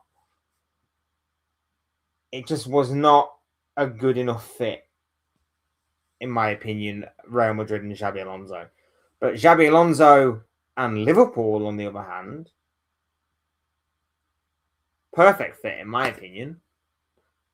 Perfect fit.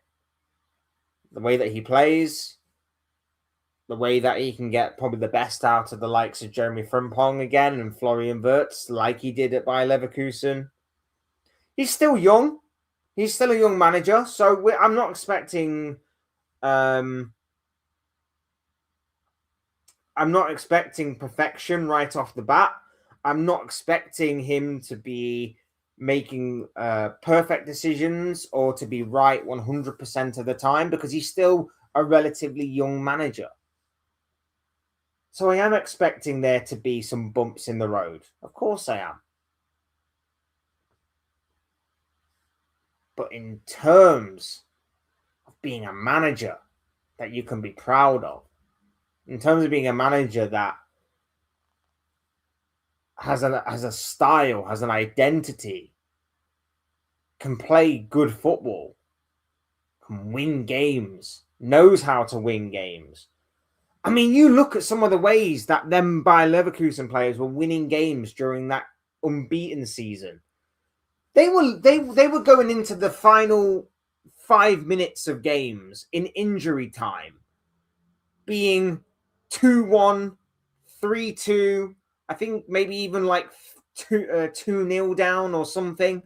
And they were still getting stuff out of the games. They were getting points and even wins out of the games, despite being 1 or 2 goals down within the final 10 minutes of the game. If you talk about late drama, Xabi Alonso's Bayer Leverkusen that season in the Champions League and the Bundesliga were insane. They were insane.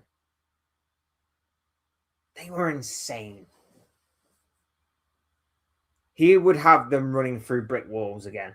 He would have them playing for the manager again.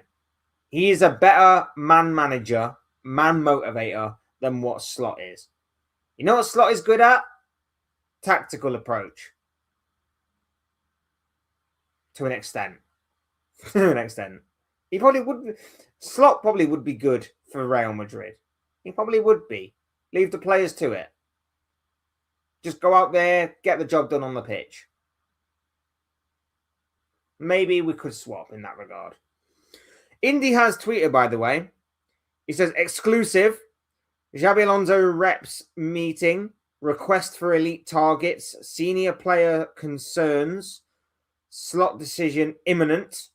Gerrard ready to step in short term. Liverpool met Xabi Alonso's representatives on Friday in a secret location in Spain.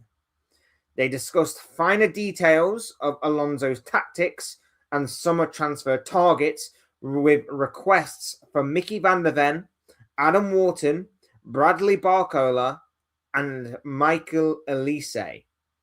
Liverpool's football operations team has decided Arne Slot will not be the manager next season, with certain senior players expressing concerns to senior officials. Steven Gerrard is ready to take the job on a short-term contract if asked, and meetings have already taken place. Let's take Indy's word as gospel here. It's interesting that obviously Barcola, Elise's name has been mentioned. We know that obviously Liverpool hold a lot of interest in them. Could be massive in terms of another massive spending spree in the summer. But again, it does not address the centre-back area that we desperately need. But at the same time, those are intriguing and exciting signings. And, you know, as much as obviously it didn't say anything about a certain Mohamed Salah, you would probably assume that if you are bringing in those two wingers and you're planning on spending a lot of money in the summer, that could be aided by the sale of Mohamed Salah to Saudi. So it's possible that could happen as well. It seems as though one way or another, Slot will not be here next season. That's what Indy's saying, but they don't know when it could happen. Slot could be sacked, as they put it, imminently, or it could be at the end of the season. My money would probably be on the end of the season, or at least up until everything falls apart for Liverpool and there's no hope of saving or repairing our season.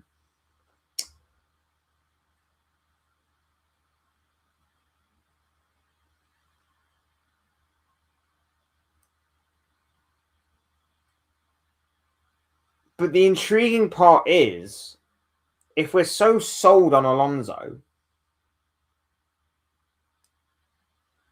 why does Gerrard have to be the interim manager on a short-term contract? Why? Why? He's available right here and right now. Unless, of course, Alonso wants to take a break, which is very much entitled to do so.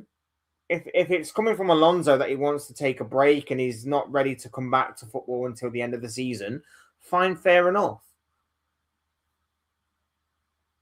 But I don't know, man. I don't know.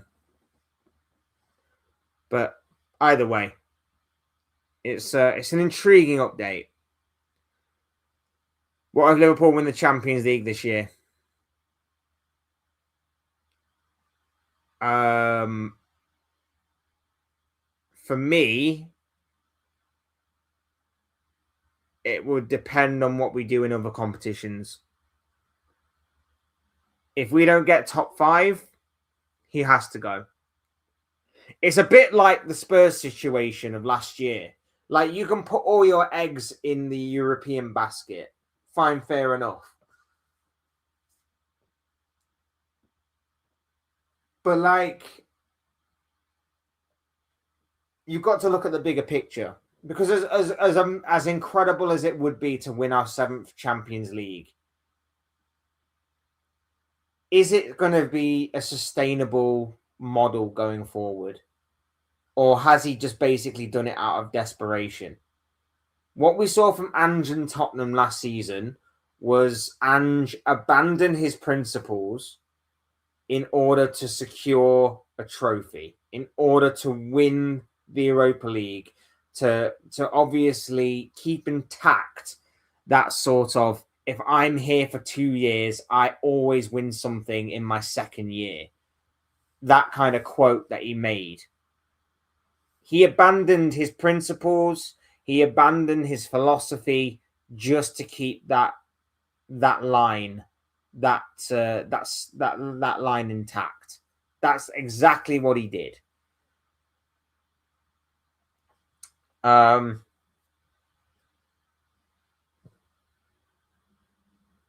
Slot, as we've seen this season, is doing pretty much the same thing.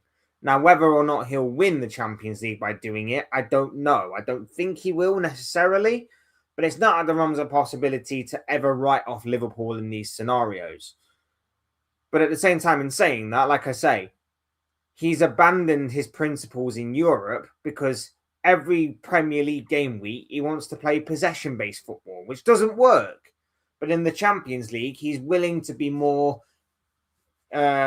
solid defensively by dropping the line back a little deeper.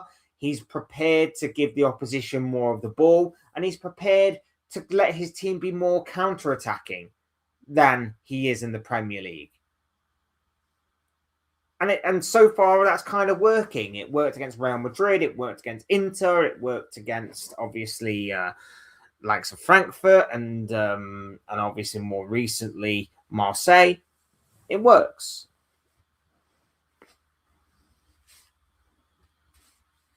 But he's abandoned his principles to do it.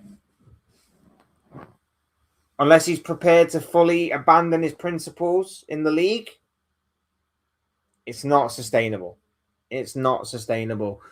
If he keeps on obviously chopping and changing, going back and forth over these two styles. It's not. Anyway, big up, Marco. Hope you're doing well, my bro. Glad to have you here with us. Lovely to always see you, my friend. Hope you're doing well. I think Liverpool should stay in touch with Alonso, and if Alonso wants a longer hiatus, like an extra year, it's fine. Neither Alonso or Liverpool should be rushed into making a decision and keep Slot for now. The only problem with that is I would somewhat agree with you if we hadn't have signed both Van Dijk and Salah on mega money, lucrative contracts. They're not exactly getting any younger, and I would have liked to have seen Liverpool properly maximize this past year, and obviously the next year going forward into their contracts. To the best of their ability to try and win them as much as they could before eventually they ride off into the sunset and go wherever, whether it's Salah going to Saudi or whether Van Dijk's going to be retiring, or maybe he goes off somewhere and joins another club. Maybe he goes back to Holland or the Netherlands or somewhere. I don't know. But either way, like, I would have really liked to have properly maximized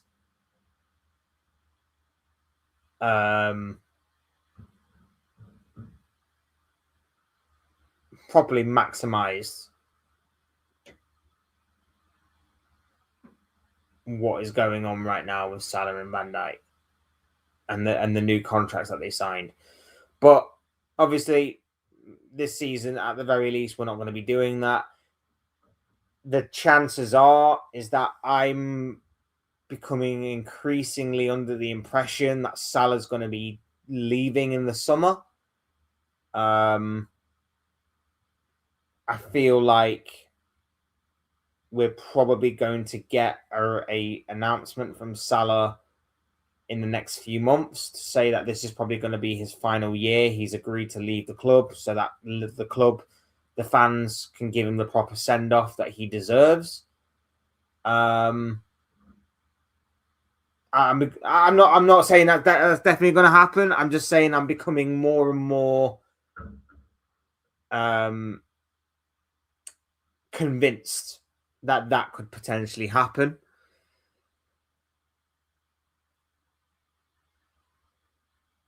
But yeah, I'm hoping that we make the right call on this. I'm hoping we make the right call on this, and that is Alonso in, Slot out.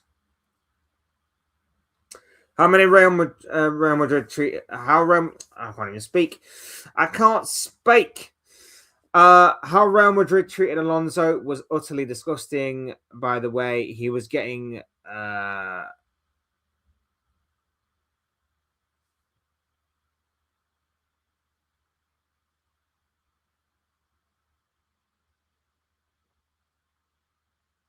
and was still in La Liga and Champions League. The team could not handle his work ethic. If Liverpool get him, they should give him time. I mean, 100%. Like I say, I just don't think it was a good enough fit. I think when you look at his man management style in comparison to Real Madrid, when you look at his tactics and philosophy in terms of Real Madrid, it just wasn't a good fit.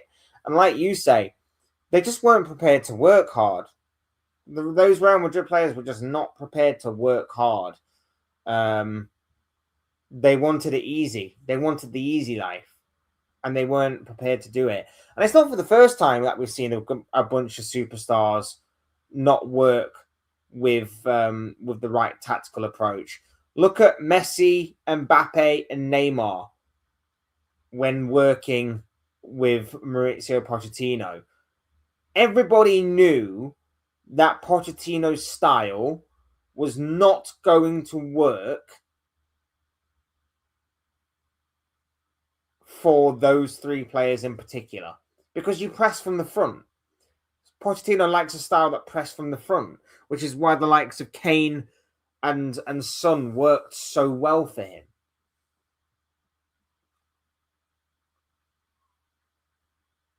But yet PSG still decided to hire him with that front three and hope that it would work in Europe.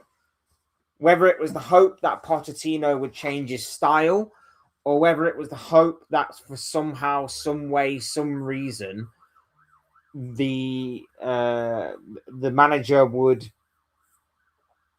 the manager would change the playing style of all three of them players to be more workhorses and press from the front. I don't know, but either way, it was delusion on both sides that they would do that. So I don't even know. I genuinely don't know. But like I say, it's not for the first time that we've seen big clubs, big players, big egos not quite work with certain managers and certain styles. And that's just the beauty of football. That's why I keep saying there's more than one way to win a football match. If it was the same, if there weren't different styles, if there weren't different ways of playing, it would all be boring, wouldn't it? It would all be boring. We'd be sat here watching the same game over and over again, regardless of the league, regardless of the country, and regardless of anything to do with geographical location. We'd just be here watching the same game every week, and it would be boring in the end. It really, really would. So yeah, that's why we love it so much. I can imagine Alonso has fallen out of love with football for a bit now. He probably envisioned his time at Real Madrid differently. It was due to no fault of his own. Sooner or later, he will be at Liverpool. And I, for one, hope you are 100% completely and utterly right in that statement right there. I hope that is the case, my bro, because, like I say, I think Liverpool will treat him better. I think Liverpool will treat him a lot differently than what Real Madrid did. The guy had a 70% win rate at Madrid in 30 games. That is the highest of any Real Madrid manager, I believe, in that amount of time. That is the highest, I believe, that any Real Madrid manager has achieved. This guy is special. This guy could potentially become the next best thing in the managerial game of football as we know it today. It genuinely could happen. And I'm just praying that Liverpool get ahead of the curve on this one and we don't let this opportunity slip through our fingers. Because if we do, long term, we're going to regret it. Long term, we're going to be kicking ourselves. I don't want to see us do that. I really do want to get ahead on this one. I really, really do. Because, you know, as much as I would love Luis Enrique, and he still would be my number one choice, I think there is more longevity in Alonso than there is Luis Enrique. I think Enrique is more of a guarantee, and that's where the back and forth comes in. I think nothing's ever a guarantee in football, but I think if you were to bring in Enrique, I think he's got something about him that makes him more of a guarantee of success more than Alonso. But I think if you can get that success out of Alonso, I think he'll be more longevity-wise inclined to stay at the club longer than what Enrique would. I feel like you could get 5, 6, 7, 8, 9, 10 years maybe out of Alonso. You'd probably only get about 3, maybe 4 out of Enrique at most. So, yeah, it's kind of a back and forth on that one. But at the same time, like I say, I want him at my club. I want him at Liverpool Football Club. I would love him. I would adore him at Liverpool. And I'm hoping that Liverpool make the right decision. I'm really hoping Liverpool make the right decision. Am I holding my breath on it? Not really. Not really. But, yeah. We shall see.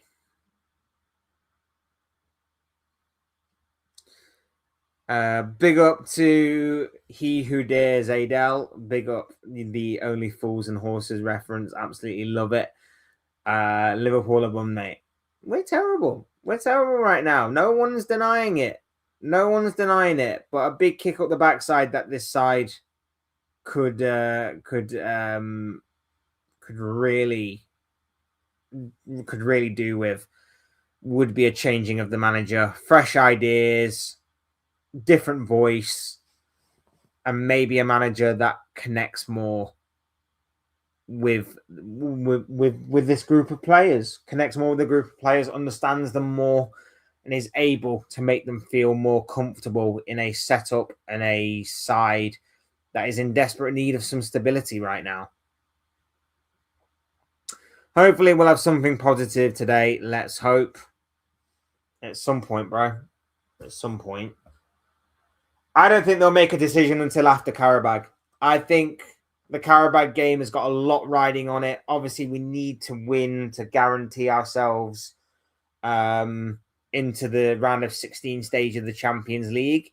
So I think if there is to be an announcement, it will come after that game. That's just my personal feeling on it. I hope to be back later on today talking about major developments, whatever they may be. But I do think that I do think that the Karabag game is gonna that will probably still be in charge of that game, and then a decision will come out after that.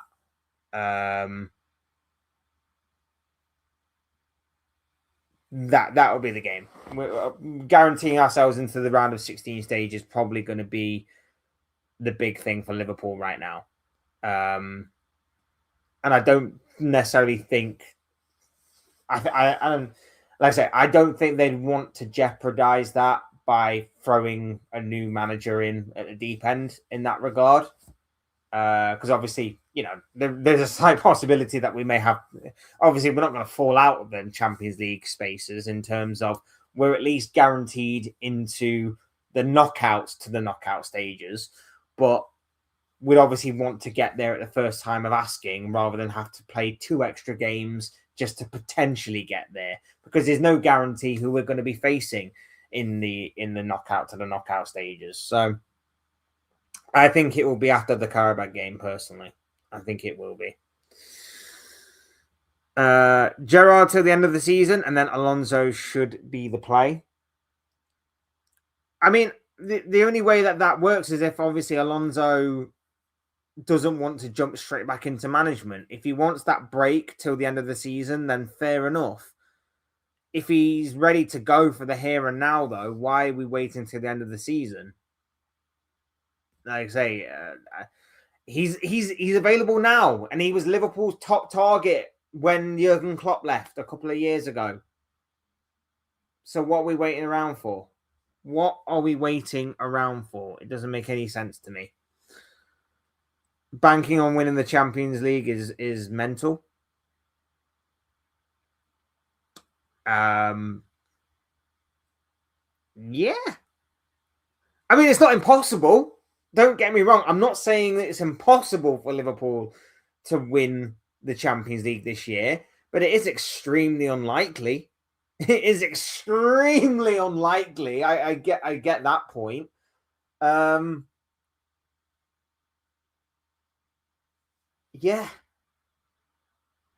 I get it. I get it. But I think Liverpool will take. Let's say I think Liverpool will take his ages. I think if there is to be an announcement on Slot, it will come after the Karabakh game. It will come after the Karabakh game.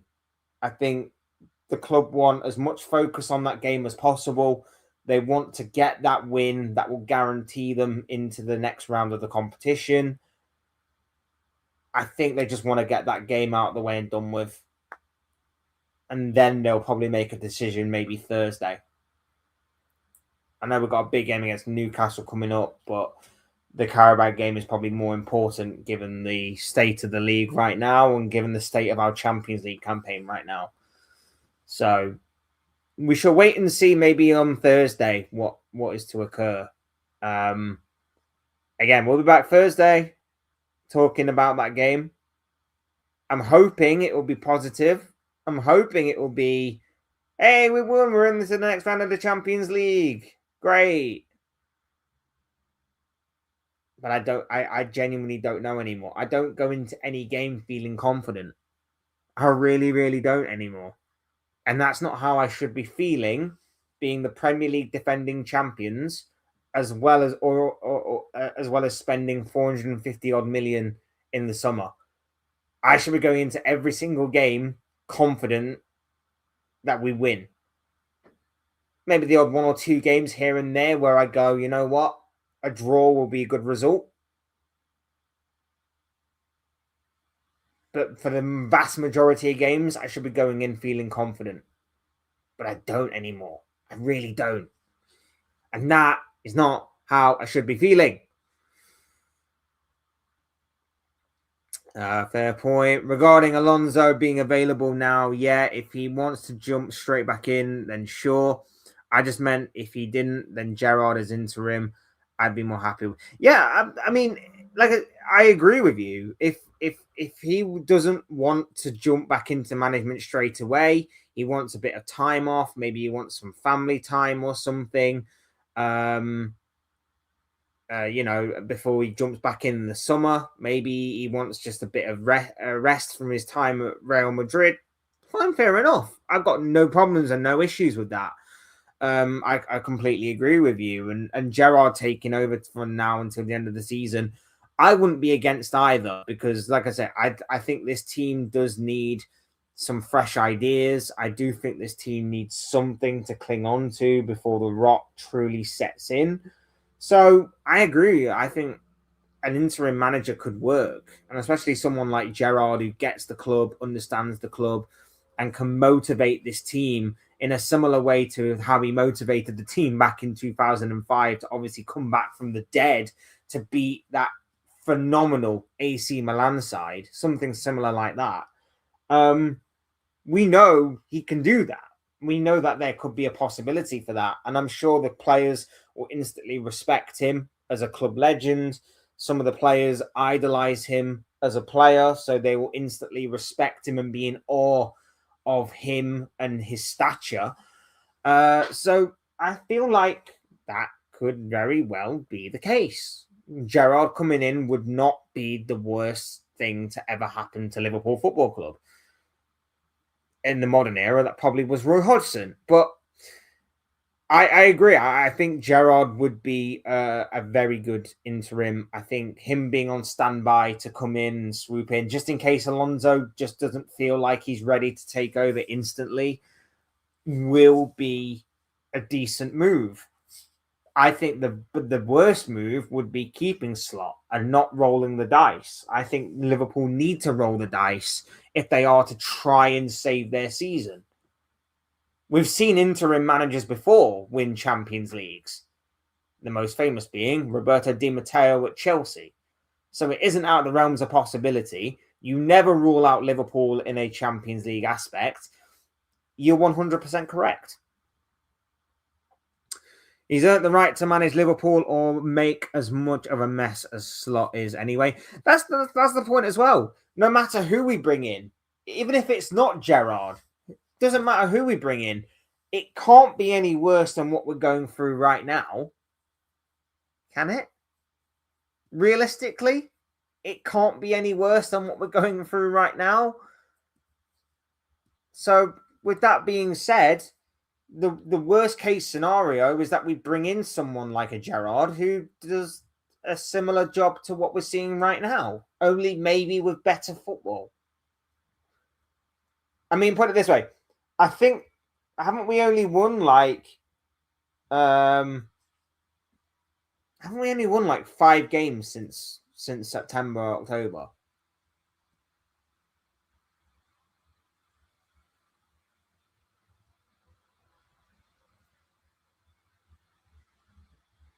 I think we've only won like 5 or 6 games since the beginning of October, end of September, somewhere around about there. That's appalling. In the Premier League, that is, by the way. That is absolutely appalling.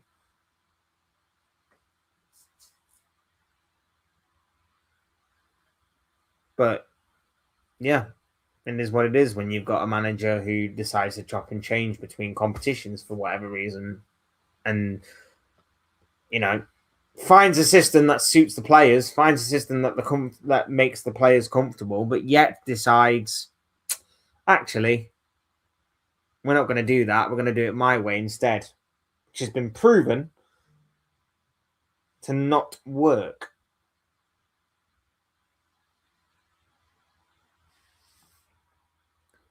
And let's not forget, he was Klopp's under 21 manager as well. Yeah, that's a good point as well. I'm surprised he's not actually back with the club properly in that regard. Probably should be. He should have been higher up anyway. But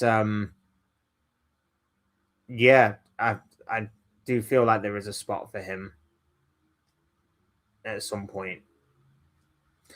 It's awful, mate. I don't watch our games anymore. I refuse. Rather watch paint dry. Yeah, I'd rather do that. Rather watch the grass grow. I'd rather do anything other than watch Liverpool right now. Like, we're so dead. We're so dead to watch. We're so pedestrian. We're so boring. We knock the ball from side to side, trying to put the opposition to sleep. And instead, we put ourselves to sleep. There's no intensity. There's no tenacity to our play. There's very little. There's very little to enjoy about this current this current Liverpool team. There's very little to enjoy. And I can't anymore. Like, I can't watch this anymore. We were good against Marseille. At least we had a bit more intensity about us. But we don't show that consistently. There's no sustainability there. It's just we'll turn up for a game in the Champions League and then we'll go right back to type in the Premier League. I want to see us play with a bit more of a swagger, a bit more confidence, a bit more of an intensity to our play. We have the players to attempt to do that. We just don't use them enough. We don't utilize it enough. And I think, like I say, new manager comes in, shakes the team up a bit, starts playing some good football. I've always said I can handle not winning games if we play well in them. If we play well and lose, I can at least say, you know what? Players just weren't good enough today. Players didn't have their shooting boots on today. Or I can just say that the opposition got a little bit fortunate. Whatever the case may be. But we're not playing well and we're not winning games. That is where I draw the line and I have a problem. And the awful man management, destroying the players' morale. It's just the whole package of Slot is horrible, sucking up to the media. None of it is the Liverpool way. Like I say, Slot's press conferences and in his interviews recently have been unbelievable. In all the wrong ways, unbelievable. PSG still lives rent-free in his head, the same way that Nottingham Forest did last season. He's constantly talking about irrelevant. He's constantly finding like positives that are completely irrelevant, but he's clinging on to them because he's grasping at straws as to things that are looking good. He's grasping at straws as to things that are looking good or whatever. He's just a complete mess. Like I say, you know he's losing it when he's talking about winning set piece game or things like that, or talking about PSG constantly, or talking about Forest of last season constantly. It's bizarre, man. It really, really, really is bizarre. And I say, I'm done with him. I'm really, really am done with him. I can't keep going on with these false starts. I can't keep getting mildly optimistic that maybe he's found a system that he's going to start performing in, week out, and we're going to get some longevity behind it, only for us to go right back to type the next game and to flop again. I'm sick of the false starts. I'm sick of going back and forth. I'm just sick of this season in the Premier League. Sick of it. Sick of it, sick of it, sick of it, sick of it. All the squad wants to leave, and FSG are sat with their hands in their very full pockets. Yeah. Like I said, they didn't see Mark Gahey as a viable option in the January market. £20 million, Mark Gahey, who, by the way, is only on 300k a week because he was worth £20 million. City could afford to put him on 300k a week because his price tag was very, very low for an England international who is competent with the ball at his feet, who is a leader, good in the air at both ends of the pitch, and is just an all-round brilliant defender who is consistent and also 25 years of age. So you're going to get 5.5 years and maybe even more out of Mark Gahey. And guess what? Even if you just get the 5.5 years, it's going to cost you no more than roughly about 105, 110 million.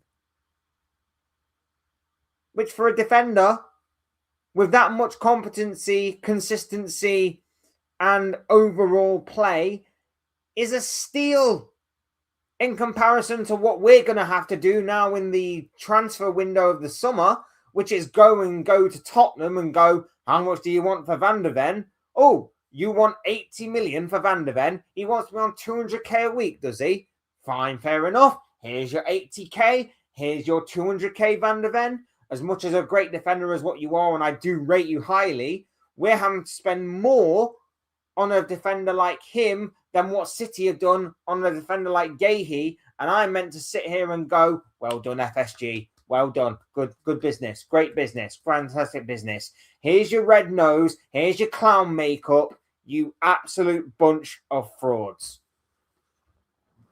Absolutely messed up that deal because you didn't want to spend 20 million on Gahey and you decided, no, it's all right, we'll take our chances and we'll wait for him in the summer. We'll go for him in the summer when he's a free transfer. Oh, look at that. City jumped the gun. You know why City jumped the gun? Because they had injuries to Gvardiol and Diaz, and they didn't decide, let's go use our hands and let's sit on them. Let's sit on our hands because sitting on them is better than doing something. We should have learnt this mistake a few years ago when we signed Ozan Kabak and Ben Davies on deadline day. We should have learned that mistake, shouldn't we? But we didn't. We didn't. And like I say, if it turns up in the next 24 to 48 hours or so, or maybe even the game against Karabag, where Konate or Van Dijk both or one of them gets injured, Jesus Christ, we are in some serious trouble in that department yet again. But hey, you didn't see Mark Gahey for 20 million as a marketable opportunity. Instead, you want to see a marketable opportunity in a player that is now going to be worth double, triple, or even quadruple that amount of money in the summer transfer window. That's what you see marketable opportunity in. A player that's going to be double, triple, or quadruple the amount. And here's the thing as well. If Konate does leave on a free transfer, clubs are going to know exactly what we're going to be looking for in the summer. They know exactly what they're going to be looking for. Oh, you're desperate for centre-backs, are you? Well, this defender that was only going to be worth about 30, 40 million is now going to be worth 80 because you desperately need him because you are a bunch of morons that has shown your hand way too early. You've missed opportunity after opportunity. You've shown your hand way too early. And now clubs are going to turn around to us and go, yeah, it's going to cost you. A bit like how Newcastle decided to up the price of Alexander Isak. About how other clubs in the past have done that. Not just to us as well, but to other clubs. We are a shambles right now. Spot on. Gahey is fantastic. So is Semenyo. Yeah. 2 signings that we should have made this summer. This winter in the January window. 2 signings we should have made, but we decided not to because we don't do that. We decide to sit on our hands and do nothing about it. We see the January window, with the exception of like signing Van Dijk, signing Luis Diaz. We see the January transfer window as an inconvenience rather than a reason to help the squad. With the exception of like those two players, we see it as a hindrance rather than an opportunity. We don't see it as an opportunity. We see it as a hindrance. Big up Kinsman is in the building. Lovely to have you here, my bro. He says we are cooked. Absolutely, we are. Semenyo as well, mate. Oh, my eyes. And my eyes have just completely blurred. As well, mate. Ambidextrous, probably the most physical attacker in the league, with Haaland literally missed out on modern day Mane and Van Dijk for me. I said this about him, you know. I don't know if this is like your first stream with me or whether you followed me for a while or whatever. But I said in the summer I would love to go after Semenyo because I feel like Semenyo was exactly where Sadio Mane was when he left Southampton. He was ready for that next step up. He was ready to get that like Champions League experience. He was ready to obviously make the step from a club like Southampton, with all due respect, to a bigger club like Liverpool. And I felt like Semenyo was in the same boat as what Mane was all those years ago. He was ready to leave Bournemouth. He was ready to take that big step up, and he was ready to take on that responsibility of going into higher level games. And Liverpool missed out on him.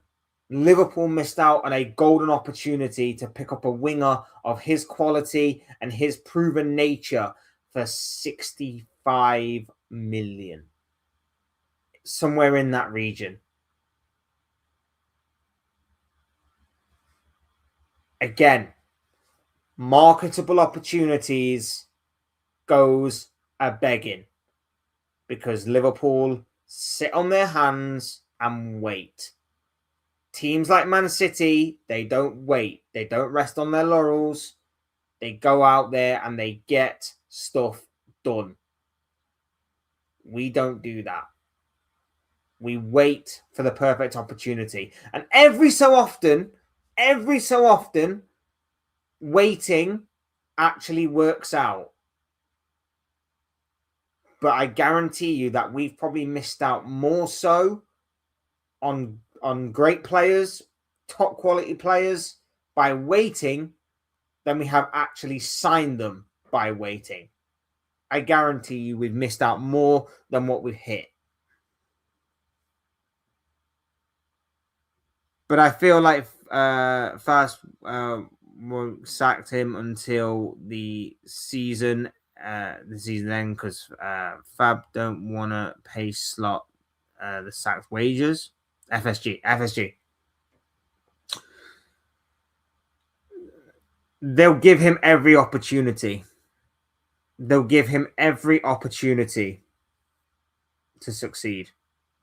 But eventually, they'll do what they have to do. They'll do what they have to do. Here's the thing as well, though. Here's the other thing as well. We know that Liverpool have got 35 million lying around. We know they've got 35 million lying around. How do we know they've got 35 million lying around? Because they were going to use that 35 million to go and get Gahey in the summer. Then that transfer broke down because Crystal Palace pulled the plug on it. Where's that 35 million gone? Where's that 35 million gone, guys?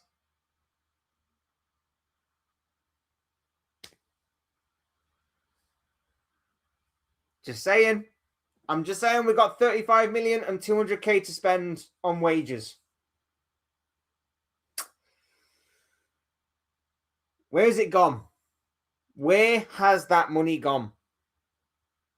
You know, the money that you could have partitioned with in order to spend on Gahey in the January window.